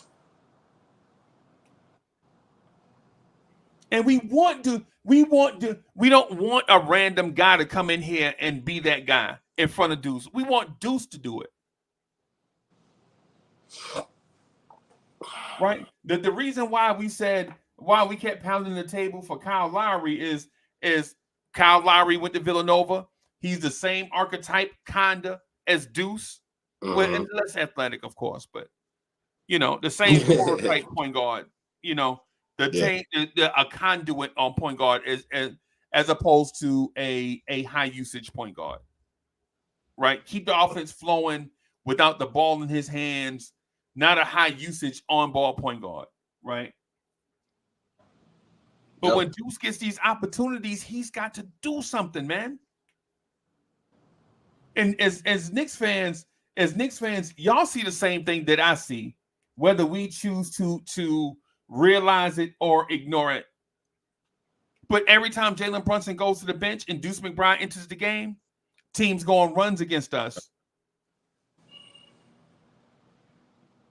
It's like his defense is non-existent that we thought he had.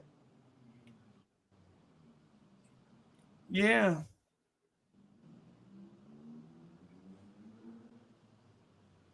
Yeah. Well, real quick, just to interject, because I know you had that long pause. I didn't want to jump in. But I said, I see your point, because if Precious can come here and step up, then McBride should have been doing it from now, because he has shown moments where he was hitting threes when we had Grimes and McBride. I mean, not McBride, excuse me. When we had Grimes and Dante, them two feeding off of each other, it was working well. But what I see with McBride now, based off of that, is I think McBride needs to be the second. Like, the way Dante and Brunson are when they match up, I don't think McBride is him as a starter to back up Brunson. I think he's more of a guy to feed off of someone like a Brunson or like a DeJounte Murray, so to speak. Right. But that's what I see in McBride. Like I said, you had that pause. I just wanted to jump in and say that real quick. But you were on the roll. So I see. Okay, let me go back. Let me go back here. I want to do. So salute to Ron from Still Knicks fans. He says Knicks fans need to learn how to oh no, bro, we ain't gonna never relax. Respectfully, that ain't gonna happen. But Miami Big Three sucked for the first month of the season. After that they took off. The Clippers sucked after the Harden trade. Look at them now. Patience. Yeah, but New Yorkers are not going to be patient, especially Knicks fans are not just going to be patient. I understand the sentiment, and it's probably 100% accurate, but I'm not for sure if they are. And Building Block says, "Is Deuce ceiling Norris Cole? Was that disrespectful?" I was having a conversation last night, bro. I think Deuce McBride is Shannon Brown from the Lakers. Why does that name right? Shannon Brown and what's the other dude? They had a dude named Shannon Brown, and they had another guy off the bench, the athletic dude. They had two super athletes off the bench, like 6'2" defenders that were super athletic. It was like Shannon Brown and I could see the other dude's face. I just can't remember his name. No, I can't remember.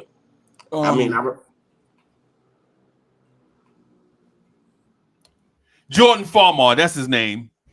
Okay. Jordan Farmar and Shannon Brown. I think that's what Deuce can be right now. Right. Mm-hmm. That's what I think. That's what I think Deuce McBride can be. Jordan Farmar and Shannon Brown. Right. But while I think his ceiling may be higher than both of those guys hit the ground running. Those guys legit hit the ground running. Mm-hmm. Right? Those guys were like 8, 9, 10 points a game off the rip. And Deuce is not showing us that he can be that guy. You hope that he can, man. Mm-hmm. You hope that he can be that guy. Right. But yeah, no, man. Deuce has got to take advantage of his opportunities. And if you're in the Deuce camp, somebody got to tell Deuce, bro, in those moments, bro, you gotta be assertive, man. Take those opportunities, man. You think we'd have had to, Cowboy Bob? You think we'd have had to beg Emmanuel quickly to take those opportunities? No, not at all. He would have just did it. I think that's why Tibbs liked using him so much in that way. Yeah. But McBride, man, I hope he can do it, because they showed you already seen the coming and goings of your previous teammates and RJ quickly and then Grimes. And even though they signed you, now is your time for that to prove to everybody. Right. Right.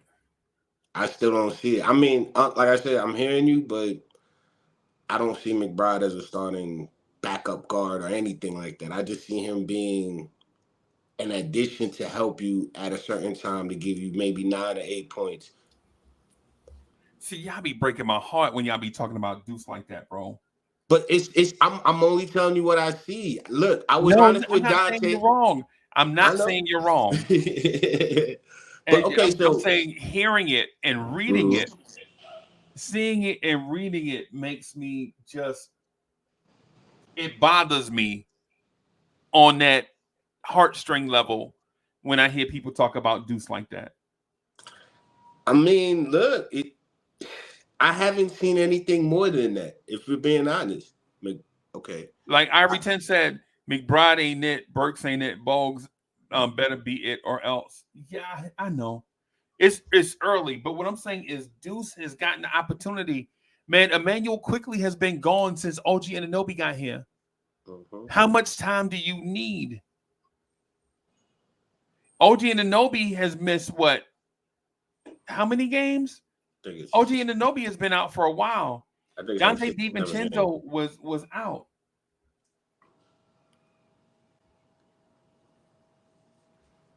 And so, hey, salute to Hinton Murphy. Hinton says, hey, salute to Chief. Chief says, Deuce's minutes were the reason They lost game 6 in Miami. Why are we going back to that? See what I mean? Yo, that's like ripping off the breaking my heart, Band-Aid. man. I want Yeah. Deuce. Yo, I be wanting Deuce to be great, man. Come on, Deuce. You gotta come on. Bro, for one, he's pound for pound, probably the most athletic guy we have. He's got a cool nickname. Bro, the dude does everything that Tom Thibodeau wants him to do, I guess. Mm-hmm. But Deuce has got to cross that bridge. How you gonna teach a man to be a dog if he ain't got it in him? We're actually at that point right now with McBride questioning the dog in him because, like I said, I've seen some games where I was like, did he just, like, even like you just said, the cold play. I was watching the game with a friend of mine and she looked at me, she jumped up. And she was like, did he just? I was like, yeah. So we see moments, but if he ain't got that dog, man, you got to let him go. Just like people had to do with RJ and Quickly. Yo, and Ron says it comes down to injuries and being asked to do more than they are prepared for. Let's be real. If Julius is out, Precious can step up. Or if Brunson is out, Dante can step up. These guys can't step up. And see, when I read that stuff, bro, it makes me think that the whole world is down on Deuce, and we shouldn't be. We just need Deuce to step up, bro. Deuce McBride needs to step up and be that key guy. Bro, we got rid of most of the young players except for you. Rokas Jokibitis didn't come over. Quickly is gone. Obi is gone. RJ is gone. And Deuce is here. Trevor Keels is gone. Everybody. And Deuce is gone. Here. But Deuce just won't, man. Deuce has got man.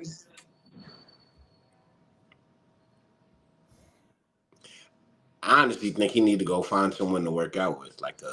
Well, he's a coach now, not him. But I'd say I find Gary Payton or somebody. Show me how to, one of them old paint guards are trying to give me some workouts. Because if you see McBride like that, I don't know what to tell you. He got to put in that work for me to change my mind.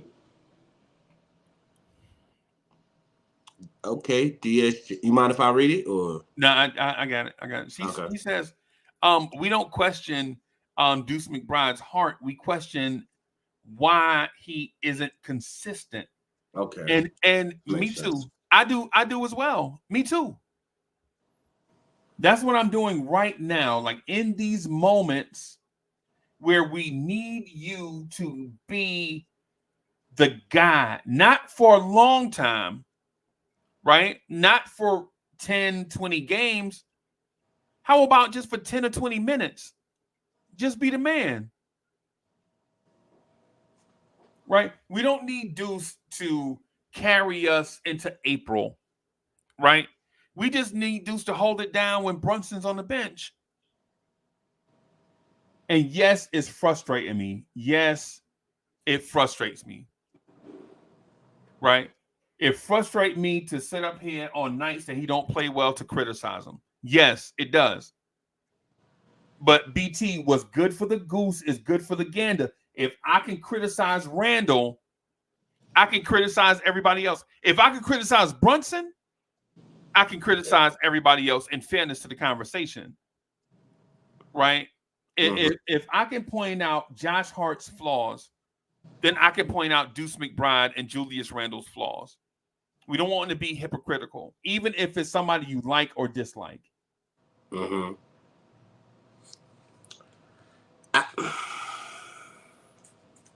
His consistency. Well, yeah, I see it. Like I said, I don't want to sit here and break down yesterday's game because it was a bad loss, but you can see there were times people didn't even know where they were supposed to be, and McBride didn't step up. You had Hart play the second quarter with those guys. That should have been your time right there, McBride, to be running that team. But you had pressure step up over you. Yeah. And Ron says, you know what? I think Deuce can be good, but he needs a good team to unlock him. Guys around him need to be healthy for him to flourish. And I'm just going to say to that, to my man Ron, man, make sure y'all check out Still Knicks fans. Man, they be rocking. I was checking them out the other day, and I was in the bushes just checking them out the other day, man. Dude is funny. But I disagree with that. because I feel as if you can get anybody USA to do exactly what Ron said. Get a guy that can flourish when everybody else is playing great, right? Mm-hmm. But we need a guy that can flourish when everybody else is down, Yeah. right? That's what we need. Like that Brandy song. Remember that Brandy song, Best Friend? Oh, I Like, would say I want to be down. whenever I'm down, I Yeah. call on you, my friend. Yep. All through thick and thin, you can count on me. Y'all remember that Yep. song? They're from Brandy. Yeah, but we when Brunson, all Brunson wants to do is take a sip of water, right? Wipe his face with the towel, catch his breath, and he watching the scoreboard go up like a ping pong machine. You can just see him with his head down too. Like you saw him tired and exhausted. But like I said, I don't know. I wish you could explain to me what is it in McBride that makes you see that he can actually grow and flourish into backing up Brunson. I don't see it. And I know you've been mentioning stuff about his athleticism, but what can he do? I mean, to be honest with you, I think this is what he is. We've gotten lucky in certain moments to see him play well in certain times due to matchups, but I think this is who he is, and we just have to accept it. Okay. McBride is like Sims. He's just like Sims. Like if you look at Sims, he's not a great center, but his athleticism and what he brings, you can work with it. I think him and McBride are in the same boat with that. Like they're limited at their position because of certain things that they don't already have. Right. Eddie C in the building. Eddie C says McBride will be just fine, key rotational player for at least the next 4 years. Impatient people are the reason for content, but most of the Knicks fans, no, this ain't a conversation about content, bro. If this conversation about Deuce was content, like the conversations we have here, we trying to have real conversations. That's why it's the reason why I put the link in the chat so everybody can voice their opinion. Like, nah, this ain't like just content stuff, Eddie C. If it was just content stuff, I'd just be reporting on. I'd be doing one of them weird channels with the fake background, just talking about Knicks news. Right? The title of the live stream would be "The Knicks are at the trade deadline," and I have a fake background behind me or something, and be like, "The Knicks are injured at the trade deadline," and all that at the All-Star break. Nah, bro, we ain't doing that, bro. We ain't doing that. You know what I'm saying? Dudes just telling you what you already know. Nah, we ain't doing that. We having like real conversations. Like, this is how I really feel about Deuce. Yeah. And this Right. is what I keep it a stack with y'all. Like, for the people that see me in person, y'all know I'm not one for like the bullshit, bro. I don't like the fake stuff, like fake persona and all that stuff. I just keep it a stack with y'all, bro. Mm-hmm. I know a lot of that for y'all. A lot of y'all don't know me because y'all hadn't seen me and y'all don't know who I am. It's just a dude that is always on the internet, right? But the thing with me, when I ask y'all opinion, you know what I'm saying? When I ask y'all opinion, I legit be wanting y'all opinion. And for the most part, y'all really want to state y'all opinion. Trust me, there is nobody that clicked on that button that didn't want to talk. Everybody that clicked that link, they legit want to get up here and talk. Trust me. Ron in the building. Ron know what I'm talking about. Ron from Still Knicks fan. Ron, have you ever put the link in the chat and a bunch of dudes came up and didn't want to talk or state their real opinion? Nah, trust, they really want to state their opinion. It's a Knicks fans channel. You know what I'm saying? And I understand what you're saying about impatient, right? But here's the thing, Eddie C. The dude has been out of high school 6 years. The dude is about to turn 24. The dude legit is about to turn 24 years old. These things that we're asking for are reasonable things to ask for. Right? There are players around the league right now that would die for Deuce McBride's situation. There are players around the league that legit would pay money out of their own pocket to be in Deuce McBride's situation. Think about all the draft picks you see that don't get run, that don't get to play in high leverage minutes, or they get to play all the time in meaningless games where they're getting blown out in their own gym and their crowd is chanting for the other team. Right? You think, personally, I think Denny Avdija would pay money to be coming off the bench and playing in high leverage games where people are chanting his name as opposed to the other team's name. Think about it. If you're a lottery pick, you're the number 7 pick in your draft, and you're in Charlotte, and 80% of the crowd is Knicks fans on a weeknight, on a Wednesday night, right? On a Wednesday night is sold out. On a work night, people took a day off in the middle of the week. Out of towners come to your gym to chant "Let's go Knicks." Cowboy Bob, we Mo, that was Orlando, right? We went to, yeah. Was that Orlando? Orlando. That was Orlando we went to, right? Okay, it's Orlando. We went to Orlando, right? In the middle of the week. It was a Tuesday night in Orlando, and Orlando was scorching hot in their own gym. The crowd was 70-30 Knicks. Right? You think those dudes in Orlando playing these meaningless games where their crowd is overrun by Knicks fans wouldn't want to trade places with Deuce? Absolutely they would. Absolutely they would. Right? And yo, and that's my man Eddie C, man, the zombie bro. Eddie C got good points. Eddie C, whenever we get a chance, we got to talk about the center position, bro. Just because Eddie C had been saying it for years that he's not going to invest money in center, and I think I'm with you now, Eddie C. Now that some things have played out, I think I might be with you.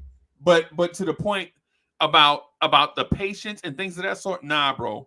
When a dude is 6 years out of high school, bro, at some point he's got to show us something, right? And so I'm not making this topic up about Deuce because I want to bash Deuce. Right? What I'm saying is for a lot of us, we want at least one of our young players to step up. Chat, Chat, I may be wrong when I say this. Maybe I'm on an island by myself, but can we have at least one young player come out here and show and prove? One young player that we drafted. Can we get one young player to burst onto the scene as a Knick? Can we just get that? And yes, that's part of the reason why I'm rooting for Deuce McBride. Yes, I like Deuce, but part of the narrative too is that I want a young Knicks drafted player to be successful in New York. Can we do that? Cowboy Bob, is that too much to ask? No, because it's been a long time. Now that you said that, I actually see why you like McBride. We haven't had a star. I mean, most people even look and say, "Oh, look at Lynn." Nah, you're looking at something. I see what you're saying, but it's not too much to ask for McBride to step up. It's not too much to expect him to, because given the situation, look at your classmates. Most of those guys aren't even given opportunities. You should be stepping up. You should be where you at right now. And last night was the anniversary of Linsanity. I'm sorry. Last night was the anniversary of Linsanity. I forgot about that. A random dude off the bench take advantage of an opportunity. Yeah. Like that's exactly, we've seen it before. We should be expecting that from McBride. Cool. I got you now. If you could see, if we could be okay with the whole insanity, then we could be okay with this McBride transition. But it needs to happen now, though. That's the only difference. Being patient is out of the question. Because if we're patient and we miss out on a championship, then being patient was for nothing. Right. Yeah, man. Yeah, man. I'm not gonna lie to you. Oh boy, here come trouble. I thought I was the trouble. You straight, bro. Here come trouble, everybody. Like you on the beat.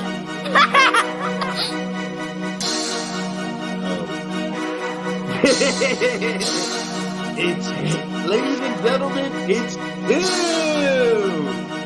Guess who can't.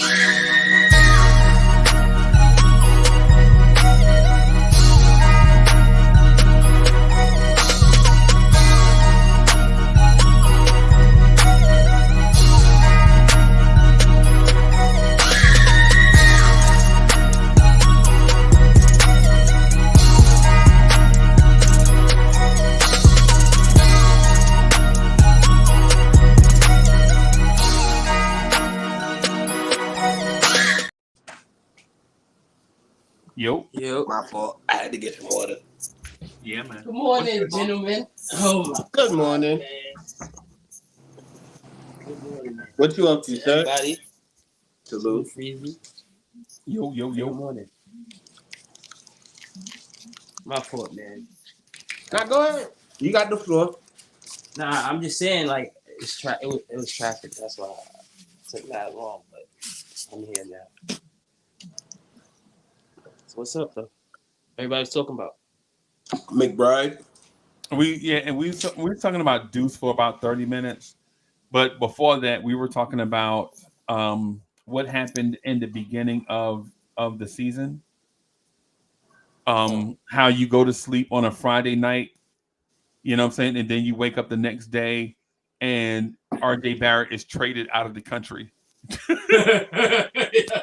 Like, damn. Oh my God. You're like, yo, what?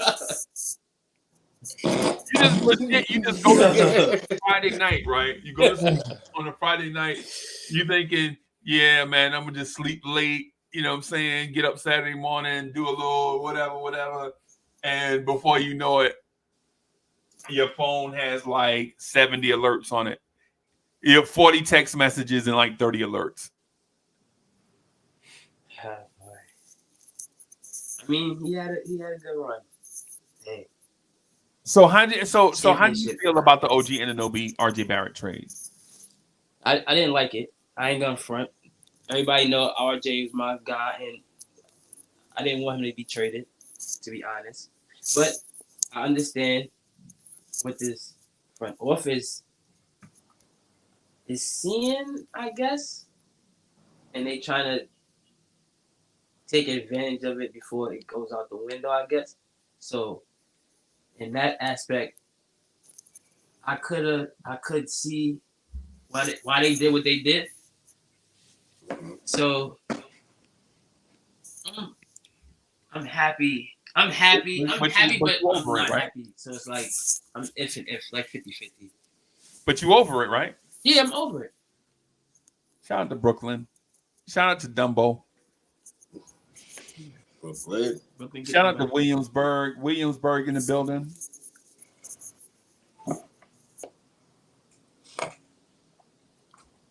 Yeah, man. Yeah, man. Other than that, yo, why every time I shout out Red Hook, don't nobody say nothing, man? Shout out to Red Hook, man. Red Hook, ain't nobody from Red Hook, man. So you say ain't nobody from Red Hook? Come on, bro. I mean, it is some people from Red Hook, but I guess they not in the chat. Like, you saying they net? Like, I mean, like Red Hook is like, how can I say it? Like, that's a place where like, if you there, you there. You not like, okay. Like it's not no popping place. Like, or a Red Hook, like, huh? Like, nah, bro. Bro, ain't no love for Coney Island? What? Yeah. I mean, what's happening? First of all, Coney Island got. Well, it used to have. It's still A little bit, but I used to have one of the dirtiest beaches in the world. I'm not gonna lie. Like, if you from Brooklyn, you already know that for a fact. Oh, So well, if you if go you to from New Cody York, Island, if you from the tri-state area, yo, you already, you know what I'm saying? that water is not good. And shout out to Jones Beach, by the way. Oh God. Freaking Hey, shout out to Kitty Island. Shout Kitty Island. shout out to Asbury Park. Oof. Now you're in my territory. Yeah, man. And shout out to the Bronx, New York, the greatest borough that God ever created. Shout out to the Bronx. I got like 1,000 family members in the Bronx. Shout out to the Bronx. You know what I'm saying? My grandfather used to drive the bus over there. I thought he was a mailman. He used to drive the bus, but he did it for like 35 years or something, or 30 years in the Bronx. That's dope. Shout out to Bronx River, and you know what I'm saying? Shout out to all my people over there. So shout out to all the Sims and Jacksons and in the Bronx, New York, all y'all my cousins. Wait, so you related to Jericho Sims? Yeah, I guess if it's SIMS, yes. If he from the Bronx, yes. Okay. Yeah. Yeah, Man. Shout out to everybody, man. Bronx, New York. Shout out to Staten Island. Shout out to Manhattan. Shout out to Queens. That's a fact. Yeah, Building Block says he's from Minnesota. Yeah, I know. Yeah, he from Minnesota. You said he'd be from the Bronx. Hey, but King Ribby, I was just about to go to wrap up to do something real quick, man, for the rest of the day. Did you have something that you want to chop it up? Oh, everybody, legit. Hey, Mets is in the building. Salute the Mets. Mets in the building. But not really, because remember on Thursday, if so, we're still gonna do that. So we got a new joint coming up. It's a joint called Buzzer Beater. It's gonna be, listen, Buzzer Beater with Cowboy Bob and King Ribby. That's gonna be super duper dope. And I ain't changing for that. I'm not changing for that, Unc. I'm gonna be back on the ledge. I needed an episode today to relax. I'm gonna be back on my Brian don't know what he talking about. Rebounds, yes. Yeah, man. So shout out to everybody, man, for coming through, rocking with us. We're gonna get out of here. Thank y'all for watching. Tomorrow at what did we say? 5 o'clock? Yeah, 5. So Friday at 5 o'clock, we're gonna premiere a joint called Buzzer Beater. It's gonna be really fun. Y'all come through and check it out. I gotta do the thumbnail and put all the stuff in place, but it's not an Uncle Freezie show. It'll be an Uncle Freezie production, but the stars of the show are King Ribby and Cowboy Bob. It's gonna be really entertaining. We've been working on the concept of it for a couple of weeks now, and so we're gonna premiere it tomorrow. So y'all come check us out for that. We got to do a Knicks at Night podcast tonight to get the other cast of characters here so that we can chop it up. I'm gonna try to make room for that. Last night was Valentine's Day. Y'all already know the vibe. But we're gonna get out of here. Thank y'all for coming through. Peace, everybody. Go